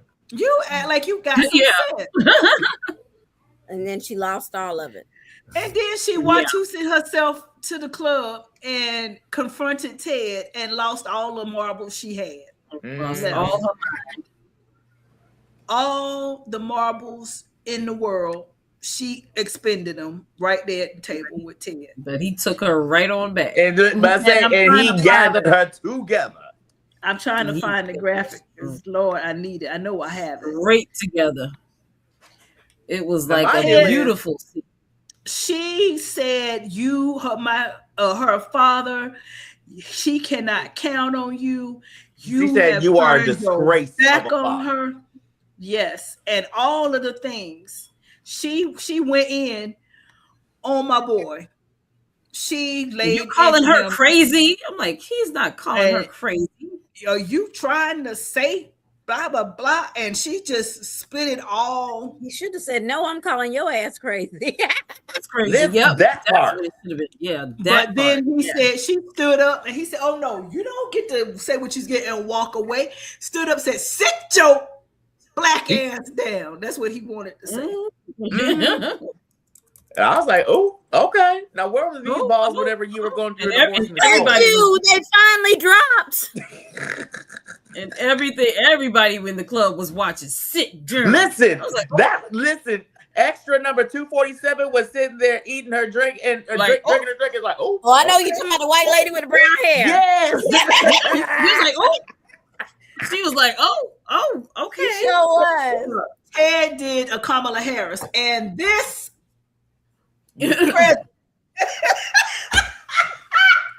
because she wanted to say, and this MF here, he said, sit your black ass down. And she said, and guess what? She sat down. she sat down. Yeah, she sat down. She sat down. Andy, Ted listen. has spoken. I said, finally, about daggone time. Now, where was this when you were getting divorced? Right. But Yeah. now Shanice, that's Shanice. He got somebody to back him up now. So that's the Shanice in him. But I do like how he talked to Eva the next day about her whole situation. And she talking about, well, I know you're not suggesting therapy. Like, what y'all got against therapy? Y'all need it. All y'all She need it. Yeah, you and your mama need it. Yep. the Y'all whole need it plan. bad. All of them, the whole My camp. mama need more than therapy. And don't go to Nicole for therapy. No, go to somebody else. Mm-mm. I didn't appreciate him saying, I'll ask Nicole to recommend somebody. No. That's too close to comfort. Yeah. In terms You of can ask Nicole somebody else. asking Nicole for recommendations, Yes. I don't think that's an issue because Eva No, has a good relationship. because I will say I would have had an issue. Well, you can go talk to Nicole. It's like, nope. No, but- not talk to her about a recommendation. But yeah, I wouldn't I'm okay with the recommend it at all. recommendation. No. But if he basically deals with this on a regular basis, who do you basically send your clients to in the first place? It's not Nicole. Nicole. So he He can't probably have does all of send them his going to clients. Nicole. Well, Nicole would make sense because he's married to a therapist, so that would Yeah, make he sense while they were probably did married. send him to Nicole. That was his wife. Mm. Just like he recommended Nicole to be chief of staff. He sent him to Nicole. But there's still more psychologists in that building. So psychiatrists. I just so think find that somebody to else. me, I would have an issue with every time you come to me, you want advice or you want me to help you with this outside family you've created outside of mine. To me, every time you bring up one of these two and helping them, even as gracious as I may be, it's still a constant reminder every time I see you, you want me now to interact and engage with your offspring. And even though she's more gracious towards Eva, to me, I just think at some point, when am I going to be able to move past what happened? And every time they got an issue, you come to me with help them. You're not allowing me to move past what's going on. Right. Yes. So not taking anything away from Nicole and her expertise, but he can open Google and search just like anybody else can for a recommendation for a therapist, like anybody else does. I just think going to your ex-wife about your daughter that you had with the side piece is a bit much. And I've always thought so, not just in this situation, but in everything that he's done. That he goes like asking Nicole to talk to Shanice, asking Nicole to do. I mean, I think he oversteps a lot. Ted still don't understand boundaries At all. I agree That's with my that. issue. That's my issue. But speaking of boundaries and hearts and don't understand, I don't get this right here at all. But she looked beautiful in this yellow. Oh, she was gorgeous. She did. Randy don't want you, Mona. Not like that. And for you to sitting up there grinning and kiki and look at him in his face. He might. He respect her. She a good woman. He ain't envisioning throwing Mona across the counter. I could see it possibly happening. But if Randy know what I know, he might go with Mona and just disappear in the church somewhere. It ain't safe in the streets for you right now, bro. No, Randy said, I got a conscience, and some things that Joey asked me to do, I don't like to do. And so Joey, but instead of her saying, okay, well, you might want to fix that, she Watusi herself straight to the devil's lair and said, I'm gonna play for Randy's soul. So That was the funniest thing so, ever. so this is one of my things that make you go moments. Okay. Are Christians allowed to go to the devil's lair and gamble for someone else's soul?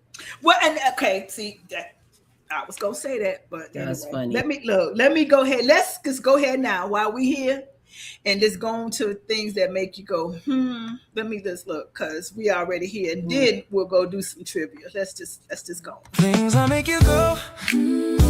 At Fairmont Crest, what's really going on? The rumors, the secrets, the unhands, the questions. Say what you said again, Donald. All right, one of the things that made me go this week. Can Christians go to the casino and gamble? First of all, that's just one question in itself. Second of all, is it okay for Christians to try and gamble for the rights of someone else's soul? Oh, Donald, that's such a loaded question. And Because we're I talking- know Yeah, that is loaded. I know quite a few Christians who throw a $20 in a slot machine here and there. Because I asked this question from a scriptural. That be the one in the mirror. No, because okay, there was a time or two I did. Now, and I live in Vegas. I don't go that way. And when we go to Strip, we go to eat, but we very rarely do any gambling. And if we do, it's because they've given us like a free 10 when we sign up for the card, so we can get the $9.99 local buffet.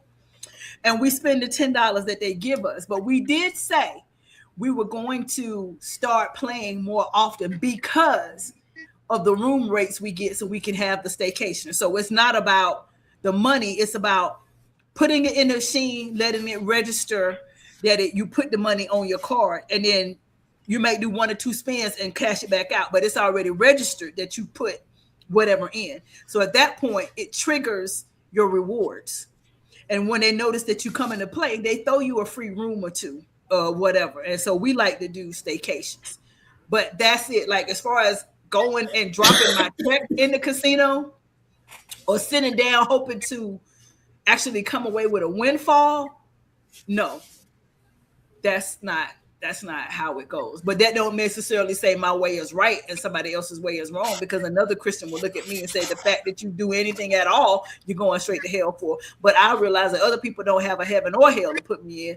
It's between whatever me is. But that is a loaded question. Do Christians gamble? Because I do know quite a few who do, and I know quite a few that say that's the devil's machine. Because So- I will. Churches where they done took a church bus up to Asheville to Harrah's. Oh Lord. Because I don't want to turn it into a church set. I don't want to turn it into a church thing. Even though people in the gays probably do need, beyond the gays riders, we need a church. We do. We need a church house. Yes, Yes. we've been saying that forever. But I'll leave that where it be. Okay. Other things that made me go, this week. Tomas, can you fight? Because you coming at Naomi real reckless. Real And honestly, reckless. my bet's on Naomi because I feel like Naomi can fight. I think so. Oh yeah. I think Tomas came out the side of his mouth real wrong and real ragged, and he gonna catch something in his mouth, and it might be a fist. Because in all honesty, I think Tomas doesn't want. In terms of nepotism, do I see where his issue is? Yes, but at the same time, I think he's showing something deeper. I don't think he wants to work for a woman. I just think he don't want to get passed over for the job. I think he feels like he has earned that position, and Naomi has not. Excuse me. I don't think it has anything about being a woman. It has the fact that you went off to do your own thing, and I'm the one here doing any and everything Bill tell me to do, and I should be next in line. Even though he's just a junior partner, you're not even a partner. Like, where are the rest of the partners? Yeah. And even then, Bill's already told you, I'm not going to give you my firm. You'll be a highly regarded associate, if that makes sense. But you're not. You're not going to take over my firm. Let me make that clear. Exactly. And even then, sir, let's call a spade a spade. Tomas, you suck as a lawyer. Let's just call a spade a spade. You suck. Dang.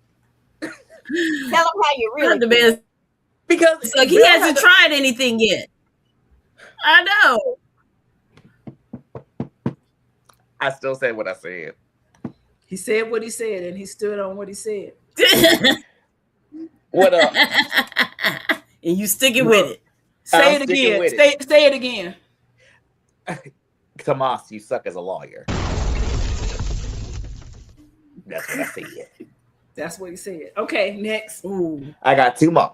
Okay. One is courtesy of Miss Angela, but this one is this. Shout out to Caroline.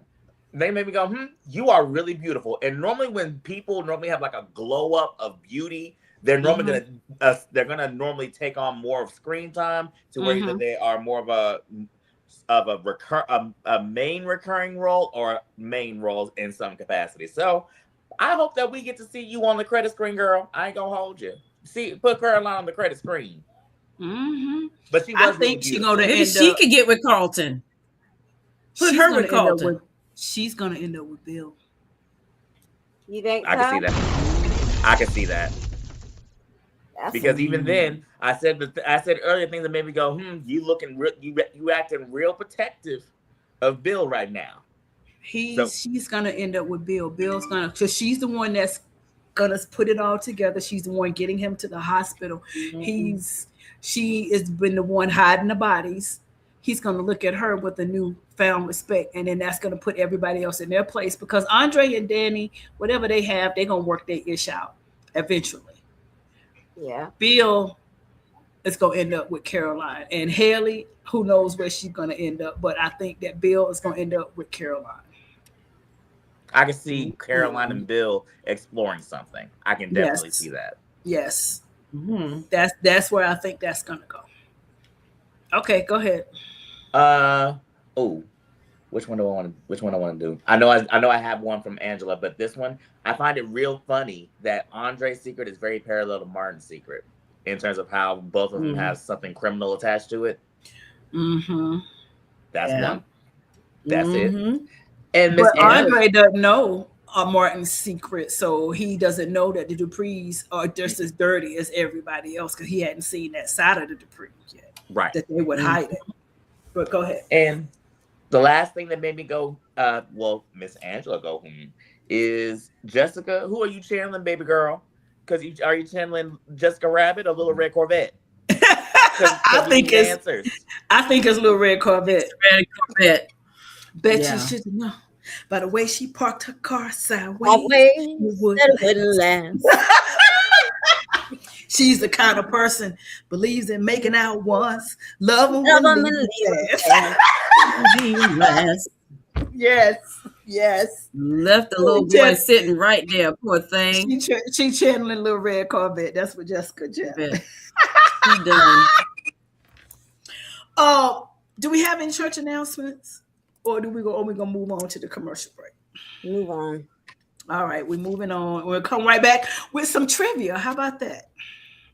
Yes. I think that works. Hold on. It was Saturday night. I guess that makes it all right. All right. Baby, I ain't got enough gas.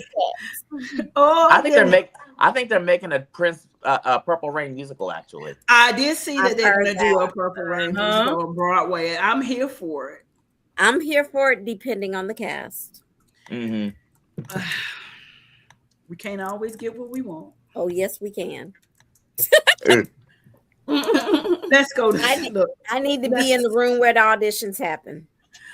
Oh, okay. Well, we'll be right back with some commercials. From the island to your plate, look back. Season with love, cooked just right. One bite got your taste buds taking flight. Look, Poppy, flavor so good. Family, faith, and know how to go. From the sauce to the smoke to the fire and the soul. Look, Poppy got the flavor taking over control. Turn it up, let the Puerto Rican flavor with luxury. Look, Poppy, yeah, we bringing the heat. One taste, and you know it can be beat.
Nicole gave herself how long of a deadline to choose between men? A day, 2 days, a week, or a month?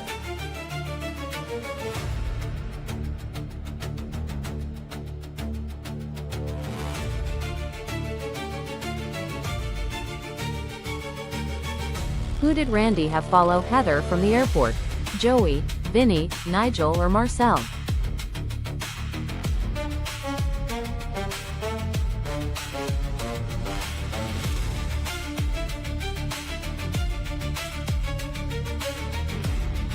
What did Mona play Joey for? Free play, a cruise, Randy's soul, or a job?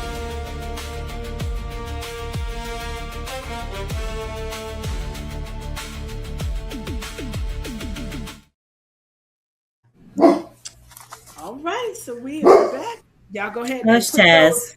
put those trivia answers in the comments, and of course that'll be for a drawing for our basket at the end of the year. So I had a tea time, but we've discussed it, and the tea time is no longer relevant. So I'm going to skip it now because it just don't make sense. But it was from my daddy, but we've already talked about that. So this is the time now where you guys go ahead and you put in the comments your nominations for who should get kicked out of the gates this week and why. Go ahead if you haven't touched it, and we're going to formally do our nominations, but go ahead and put them in at this moment. And so with that, we're going to move right along to our character theme song. So we will be right back. Hold on. Well, all right, get yourself together.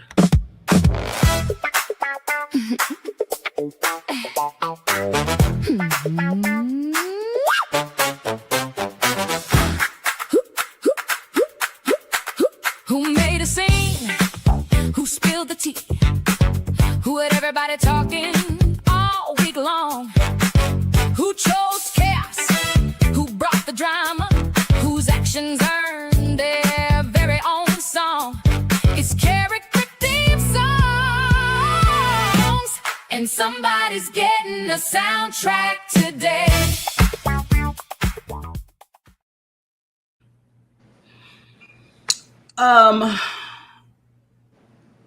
I don't have one for Danny. If you guys have a comment for Danny, a song for Danny, put it in the comments. I don't think we had one for her.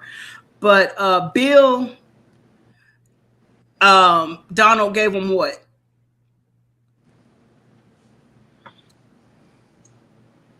Donald. Oh, I'm sorry. For Bill, I say A Fool in Love by Ike Tina Turner. You just a fool. You know you in love. What you say?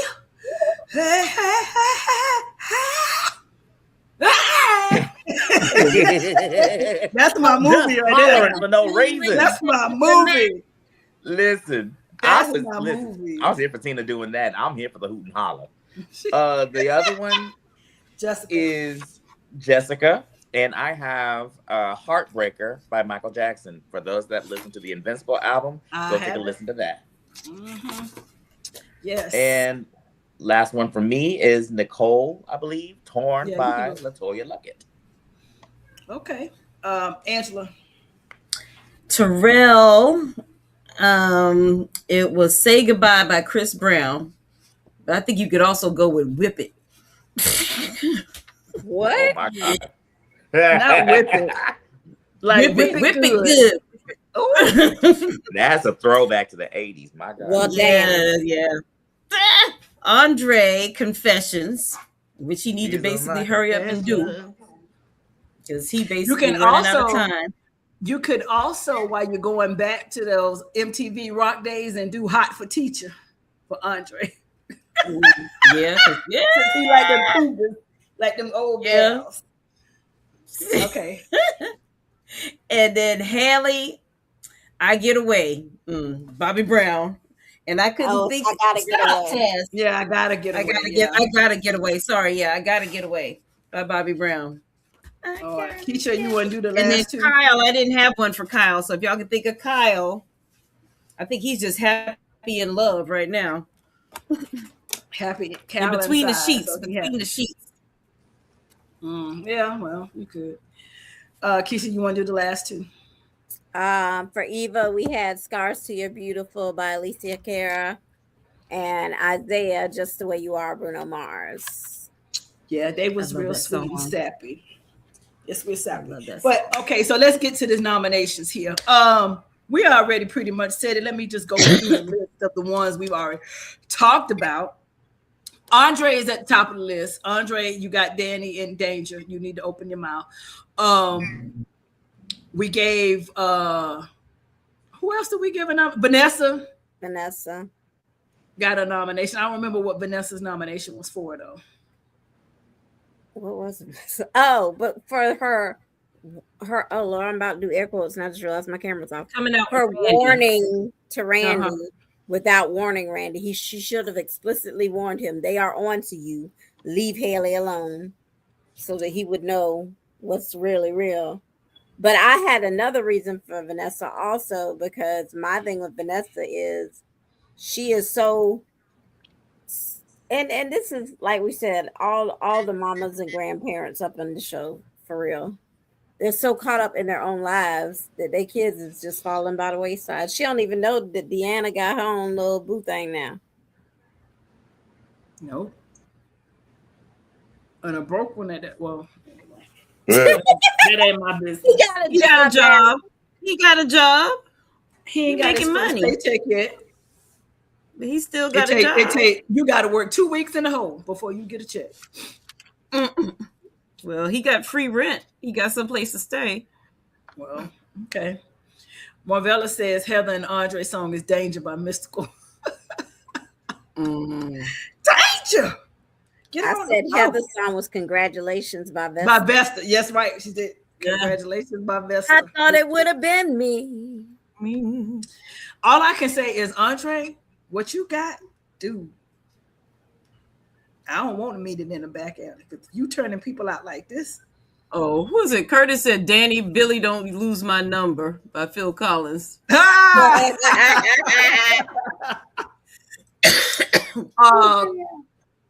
Donald, my you had some goodness. nominations.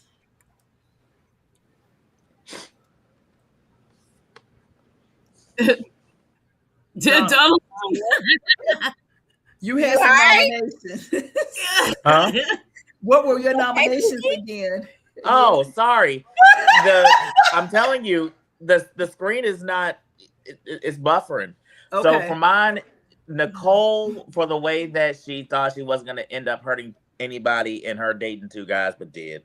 Mhm. My nominations for Tyrell, because you sit there and try to sex the girl into trying to change her mind about going to UCLA, or for the fact that you got mad at your parents for thinking they were going to fund your little escapade over to California on a weekly basis. So I think those were my main two. And you said Those are my main Tomas. two. Oh, Tomas, because you Tomas. talking to Naomi real reckless, and I don't Yeah. like it. Yeah. And Yeah. it at Yeah. least to me is giving you don't want to. It's not even just the fact that you don't want to work for Naomi. I've given an issue with women in power. That's where my thing. That's where I think his issue is. But that's me. So those are my three Angela. nominations. I'm with Terrell for thinking that, I mean, the reason he liked Jessica in the first place was she was so outgoing and she was just different from all the rest of the women that he was dating or seeing in class. But she was very outspoken. She was going places, she was doing things, and now he wants to stifle her and try and basically bring her down. But you thought she was just going to go ahead and go with what, yeah, I'm like, little boy. And I mean, I feel for him at the same time because he's young and he's just got whipped. But Young and yeah, dumb. but yeah, I'm like, she told you, and you needed to learn that lesson like the rest of us had to. When somebody tells you something, you have to believe them. So especially if they're telling you something like that, it's like, no, this is not going to happen. So him, and then who else? It was well, can't really. Yeah, it was really him. Because I just thought Andre, because he has, like you said, so many reasons and so many ways that he could have already said something to somebody. He had too many opportunities to just say something. Even when you got married to her in the first place, you could have said, "Oh, well, look, this is a drama thing that's in my life." But especially when she sent that daggone champagne, you could have basically opened your mouth right there. Because you might not have thought it was happening after the wedding, but when the champagne showed up at your door, yeah, you needed to say something. You were scared to drink it. You let your wife drink it. Yes, and you let your wife drink it. So yeah, I don't necessarily agree that as soon as he got married, he should have spilled all your past, because that's just not necessary. But the moment the past started to become the present, he should have said something and give Danny heads up, because she's in danger, and she don't even know how bad danger she is. And the fact that if this person you were with has you this shook, you should have said something. Even if you didn't feel comfortable telling Smitty, you didn't feel comfortable telling Ted, your wife, that's the one this person is going to target. She has sent something to your home. She knows where y'all are. This is who should know. Y'all two together can fight crazy together. But that brings me to my other nomination. My other nomination is Randy. You said, Donald, that Tomas was a very terrible lawyer and he was terrible at his job. Well, Randy is terrible at his surveillance job, because he is forever doing what Joey tell him to do. He passing it off to somebody else. Don't get it done. He passed off the looking at the Smitty in the hotel room with Jacob to somebody else. I got somebody on him. You passed it off to somebody else to watch after Heather, and she gave him the slip. Talk about we in the movie theater, she watching the movie. Next thing you know, they don't know where she at. Right. Randy, that was your job. If you went so far as to go to the airport and see her getting in the car, you're supposed to still been telling her and texting Joey along the way, instead of saying, this is what's happened, instead of coming all the way back to the casino to say, I saw her get in the car, but I put somebody on him. No, that's your job, Randy. And if you had been on your job, you would have known where she was. You'd have known she went to Uptown. You would have known all of it. And Joey could have circumvented a lot of stuff. But no, you passed it on to a minion who ain't worth nothing. And Randy, you ain't worth nothing what the minion is worth, because you passing the buck. What do you actually do, Randy? What do you get paid for? Because you ain't completed a job task yet. You jumped off the job for Deanna. You wasn't comfortable, and he took you off of that. Told you to find out who the impeller was and set up this meeting. And then in come his sister. You got caught by the police while you was down there at the thing when it was going down. You got put in the back of the car. Now you done lost the sister. You know what she looked like. You saw her get in the car, and you pushed it on to somebody else. What you here for? What do you do? Check for? What do you do? Why are we here? Why are you here? Why are you here? What is your job? What purpose are you serving right now? Because you have not crossed a T and dotted the I yet. Like, you suck at the best friend. His man in command. Yeah. So yeah, So what you here for? Besides boss.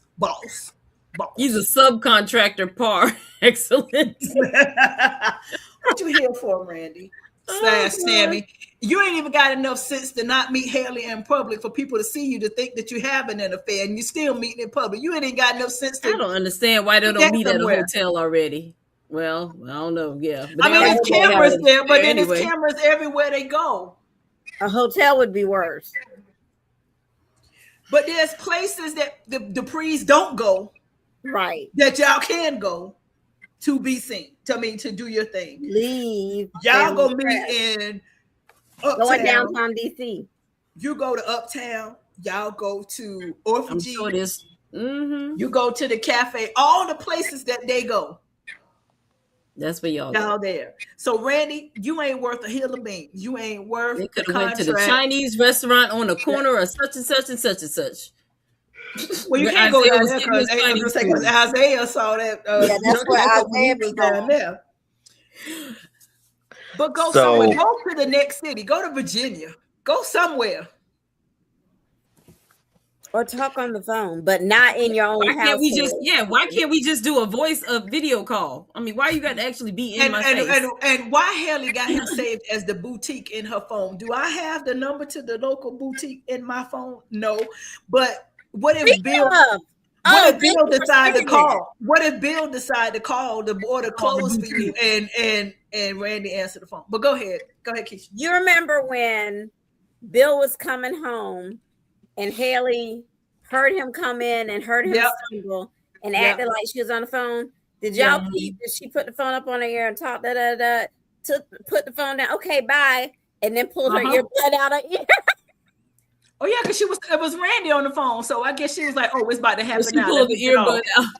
But she put the phone down and then I didn't catch that. I rewound it. I was like, they what? That's not as bad as Chelsea's live stream, but we're not gonna go there. Keisha, are you ready to kick somebody out, or do we need to go back and do something else? And then Jared Anoki text. Oh, Jared Anoki sent me a couple of nominations. Oh, okay. Go ahead. So with they nominate Tomas because he's being too naively territorial against the boss's daughter. Okay. Bill, Mr. I ain't nobody's fool looking a damn fool. Mm-hmm. Chelsea and Naomi collectively acting like brats and disrespecting their dad's wife in her own home and being the most subtle secret detectives, the most unsubtle secret detectives. Nicole for dragging the BS Twilight style romance out for far too long. And Danny, who has a perfectly good, caring, loving, and attentive husband at home, but can't seem to get off her old, dried up, soon-to-be dead ex-husbands. Amen. Yeah. Yeah. And I agree, because Danny, you doing too much and you worrying too much about Bill's business for you to be saying, leave me alone and leave me and Andre alone. I got a good man. You tending to his business. He's not tending into yours no more. Right. Every chance you get, you in Bill's face and flaunting around, and you will never take his place. And that little slip up from next week, baby, that was like, what? I'm watching the trailer. I said, "Oh shit!" Listen, the way my mouth was agape was like, yeah. Did she just say that out loud? And the first thing I did was start screening the room. Is Andre standing there?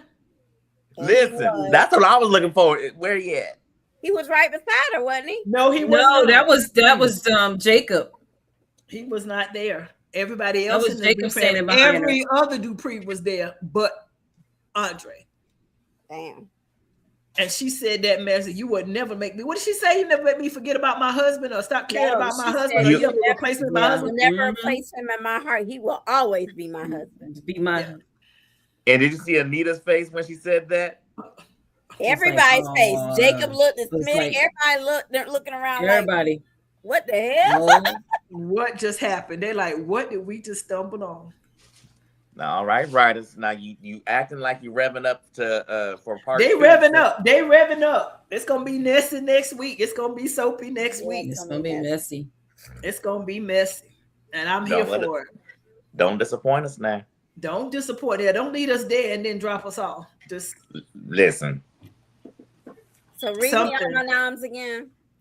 Everybody, Andre, Danny, Bill, Tomas, Tyrell, Vanessa, and I feel like I'm missing one of Angela's. No, I just had Tyrell and Andre. Okay, so yeah, that's it. They said Bill for looking a damn fool. That was funny. Okay, I'm ready. You ready? Yep. All right. So the person, I'm just gonna do it. This way. Let me do it. The person leaving Fairmont Crest tonight, as has been evicted from the gates, is. We have a double eviction. Oh. It was just too much. The first one, I'll start with the first one because it's painful for me. Andre, bruh, you're doing it to yourself. You gotta go. Strike you out. Because it's like Ursula said. Not only have you been given multiple opportunities to come clean, but you are endangering this woman's life by not coming clean. She got the enemy right beside her and she don't even know it. Not that I excuse Danny for what she did, but what you have done is far worse, because I can be unalived behind what you got going on. That's it. Go ahead. So I'm sorry, but You better get right. Number 2 is for that big old tree.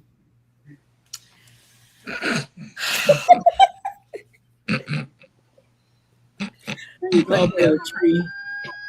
Timber. That tree went down. That tree went down. Bam. He's been practicing his falls though. First He's been of all, practicing you those look dumb falls. because you sitting here talking about how nobody ain't gonna make a fool out of you, and meanwhile you being made a fool out of, and then you sit here and she played you like a fiddle. She played you so good it wasn't even funny. She and this was what was so excellent about it. She weaponized the fact that now he thinks I'm having an affair, and knew that was him to go, because now you scared because you don't know who I'm going to the island with. So now you're gonna go. And the fact that I'm just gonna go by myself, and he's talking about, well, are you even gonna come back? Right. So he's thinking, well, wait, she about to just leave me. So I would have said, go ahead, I'll meet you. And that's the thing with Bill. Bill wants to have. Bill is. He said this on a couple of things. He wants to be in control. Yeah. He can leave other people, but people can't leave him. Exactly. He said it's better that I quit you than you quit me. And we've been saying for weeks he's sick of Haley. He's sick of the marriage. But you saw how quickly he was sniffing behind her tail just now, right? Because his ego ain't gonna let. Oh, my wife went to St. Bart's without me. To his detriment. His ego and his pride is his downfall. And don't even have the sense to Literally. call your doctor before you go. Okay, well, I'll go. Can we go tomorrow? And then you don't have to announce to her. Go to your doctor, get a quick checkup before you go. You know you got health issues. You know you're trembling and shaking and slipping and falling and seeing blurry crap every time you open your eyes. Like, what are we doing? Stupid. Because his wife What's said, wrong with I'm giving you health drinks and we working out and your numbers are doing good. And Madison don't know what she's talking about. Well, your numbers are doing good, but your balance ain't. Yeah. Well, Haley that part. proved that the power of the bitchy is something serious. Because he was just going, he was just holding on to chairs and he was what did David say earlier? The power of the punani is doing the thing. I don't even think it's that. I think it's got him laid out right now. I don't know how you do the voodoo that you do. Oh, well. Yeah. Okay. So Make Bill lunch. and Andre, sorry, but y'all out of there. Do better, gentlemen. We'll see how you come through this, Bill. I hope they find it next week. That's the thing. What is going to be the medical diagnosis? Is it going to be another stroke type thing? What is Madison going to come up with? I think that is poisoning going to be it? Did y'all peep how when he went in to talk to Joey said, "What's your poison?" Yes. Yeah, I did. I chuckled a little bit on that. I said, okay, wordplay. Yes, I love it. Angela, are you ready to announce your performance of the week, a performer of the week? Yes. I'm going with my teddy bear. Oh, teddy bear. I agree with that one. Teddy bear. Oh, I don't have it. Put yours down. Prop from thing. Yeah, I have. Oh, that's a good picture. Somewhere. Congratulations to Keith That's a good Robinson. picture. You are our performer of the week. He got his gold chain on. That gold chain on. That's what it is. That open top button with that gold chain. Do it every time. That's it. I ain't gonna lie. Switch your work outfit tomorrow. Put it I ain't gonna lie. up with a gold chain. I ain't gonna lie. Go ahead now, Teddy. That's it. Oh, he is wearing a button up tomorrow. Where's the gold chain at? I bought my baby a gold Cuban link, and then for Christmas this year, I bought him the diamond Cuban link, and he pulled that thing out when we went to. I took him to the Boulay public meeting, and he was in all white with me, and he threw that bling on. I said, "What? I had forgot I bought it." I said, "Oh, where you? Wait, where you going?" certain things you are not allowed to wear if you are not with me. White linen, and that, I mean, he was fine. And then, and this is how I know, because I told him, I said, Raphael, folks looking at you. Ain't nobody looking at you.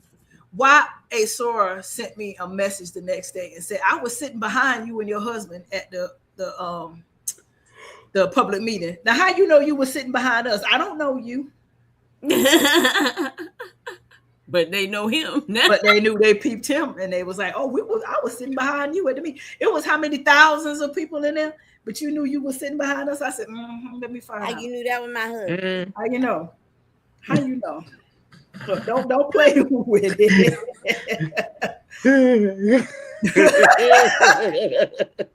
It's Ursula fighting for her husband. That's what's taking me out. Honey, it's a video that popped up on Instagram earlier. I don't know if it was real, but if it wasn't real, there was some real good acting. Girl was getting her lashes done, and the lash tech was getting ready to tape eyes down.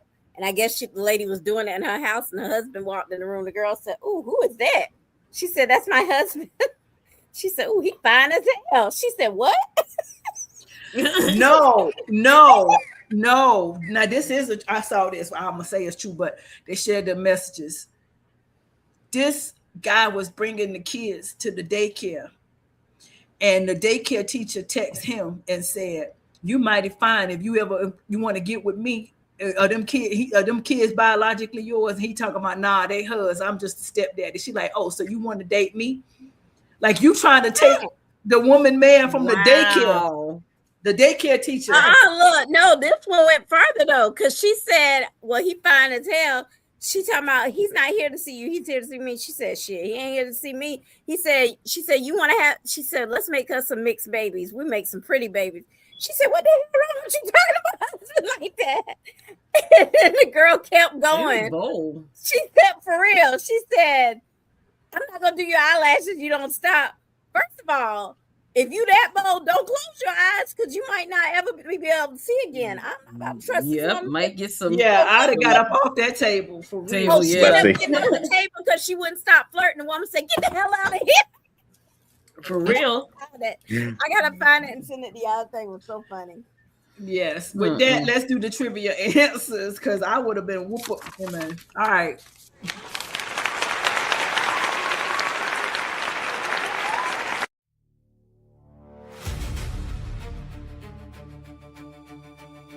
Nicole gave herself how long of a deadline to choose between men? A day, 2 days, a week, or a month?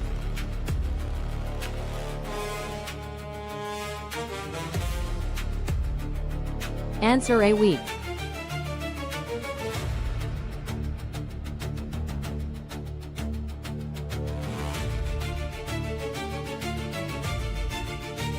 Who did Randy have follow Heather from the airport?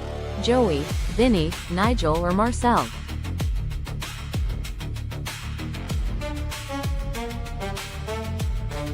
Answer: Vinny.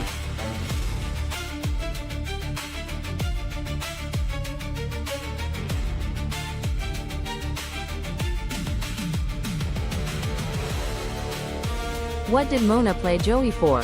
Free play, a cruise, Randy's soul, or a job?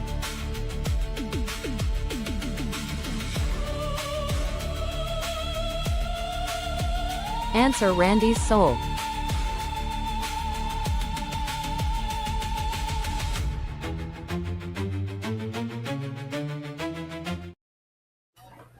All right, Angela, who's the winner?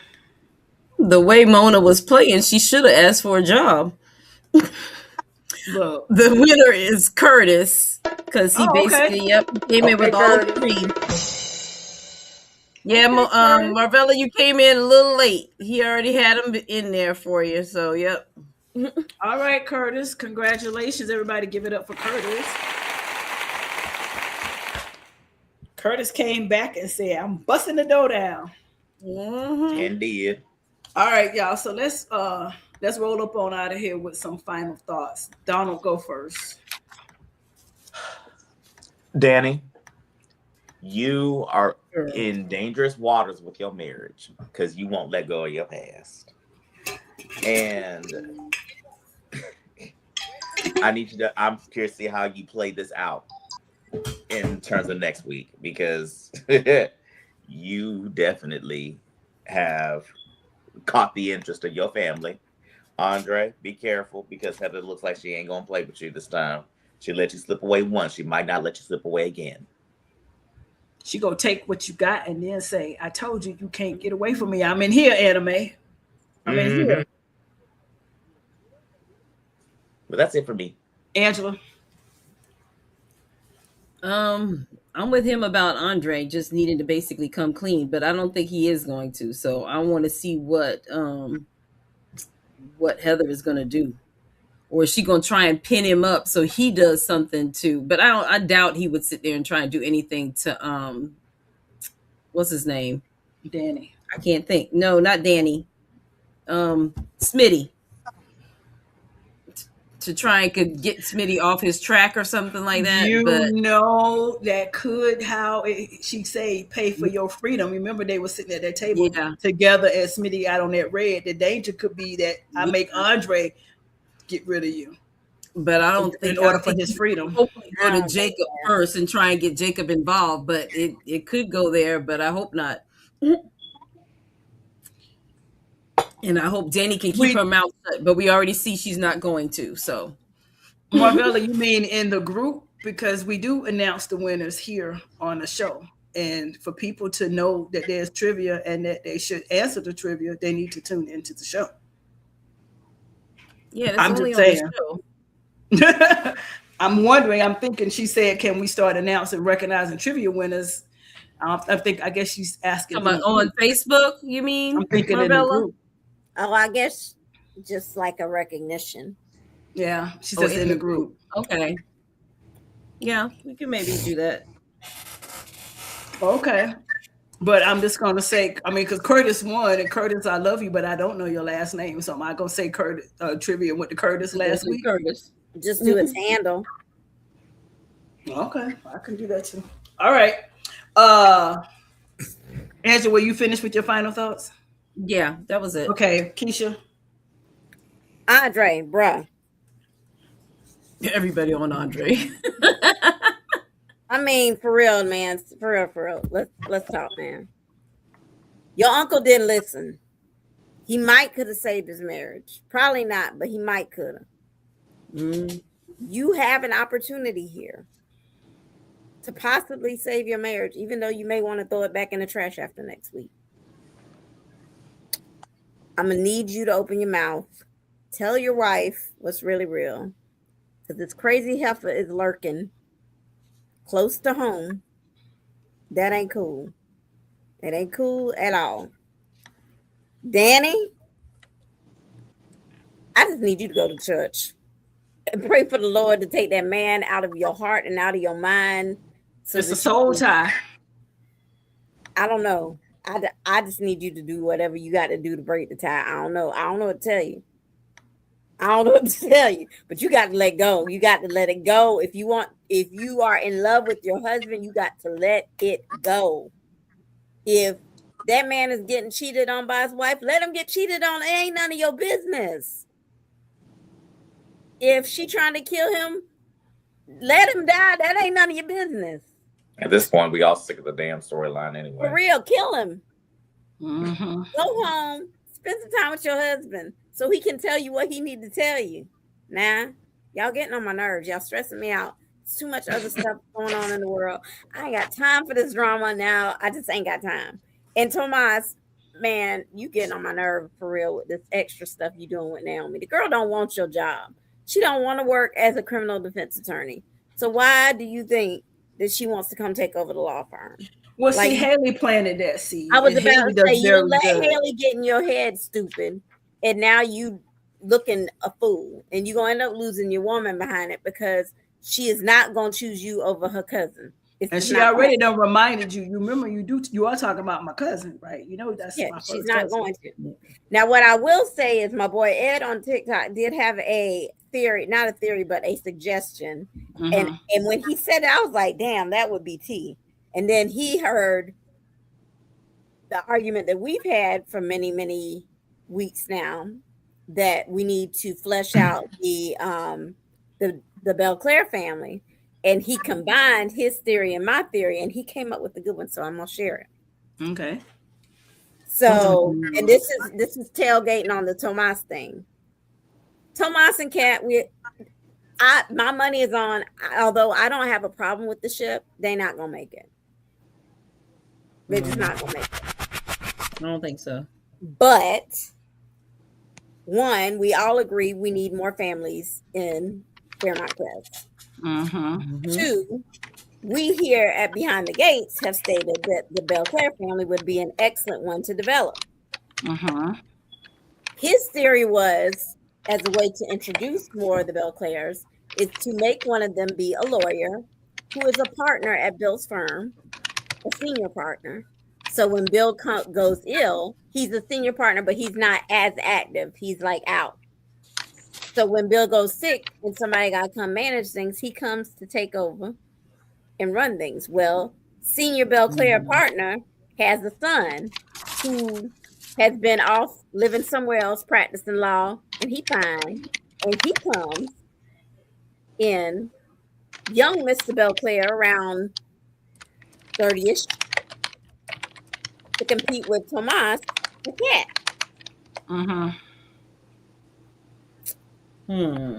Would be interesting. That's interesting. That could work. That is highly developed. Yeah. But I mean, it's bringing more people in a different family. Right. And it gives her a love interest other than Tomas. Creates some drama in the law firm, because now you got these two lawyers competing for her, and a real viable threat to the throne. But would she even entertain a Belclair? She might, depending on how fast. She might not know he's a Belclair. He may come in and just be fine, and she don't even know. She just know this fine man working at the law firm. Maybe his mama is a Belclair, and so he has his daddy's name, so she don't even know he a Belclair. Oh, well, we'll see. That's very interesting. My final thought is to Joey. Just fire everybody, bro, and start over. You do not have the help that you need for the position that you are in, and the little minion that's outside the door, he letting folk up. You just fire everybody and start over. Like, they don't fear you enough to get the job done. They lack on the job. They don't do it. Randy included. Randy is the lead one. He the need one to be the first one in the unemployment line. Amen. Oh my God. Randy. And I'm all for people having a job, because it's hard out here for a pimp. But if you money for the rent, if you are not doing the job, I also am an advocate of firing you for not doing what you're supposed to be doing. So, you have had multiple chances, and you had out. But you brought the $10,000 back, but $10,000 ain't enough to live on, and beg for your job and your life. So I understand. But so if you know that your life is in this man's hands, you might want to execute your job a little bit better than you do. I'm just saying. So that means you don't fear Joey the way you supposed to fear Joey. And Joey, they playing in your face all day long, and you on that little phone yelling at folk. It's not getting results because Vanessa had to tell you where your sister was, not Vinny, not Randy. And them the goons you pay to tell the people, but Vanessa had to tell you. So yeah, just fire everybody, bro, and start over. And he need to fire it, because how Mona just walk into the high roller room talking about I want to play cards. You here in Las Vegas, didn't even know who she was. Here in Las Vegas, in any given casino, you can't just walk up into the high rollers room. First of all, there's a security guard there. They're going to ask you what you want, what you're doing there. And by high rollers, they mean you going to put this amount of money down. So if you don't have thousands and zeros behind what money you trying to spend per roll, per table, whatever, you're not getting up in there just to be up in there. And not talk to the casino owner at that. You don't ever go up to Terry Benedict office. He don't know your name. Terry Benedict. Okay. He don't know your name. You don't just walk up in there. So the people that's guarding you, Joey, anybody can walk up in there with a gun and pow, and it's over because you don't have the proper people around you. So Joey, look, don't get Vanessa. Never mind. Get somebody to give you a good job there and hire you some new people. You need some better criminals. He needs some better criminals because these people are not smooth. They are not smooth. These are the hospital security. That's who that is. That's who he hired. He hired hospital security. Whoever he got, we know they are awful. They all. They all. He need to give them back. Joey, you no, that's not it, bro. But anyway, y'all, listen. It has been a wonderful evening. Thank y'all for hanging out. The tea it's been was hot this week. To be here.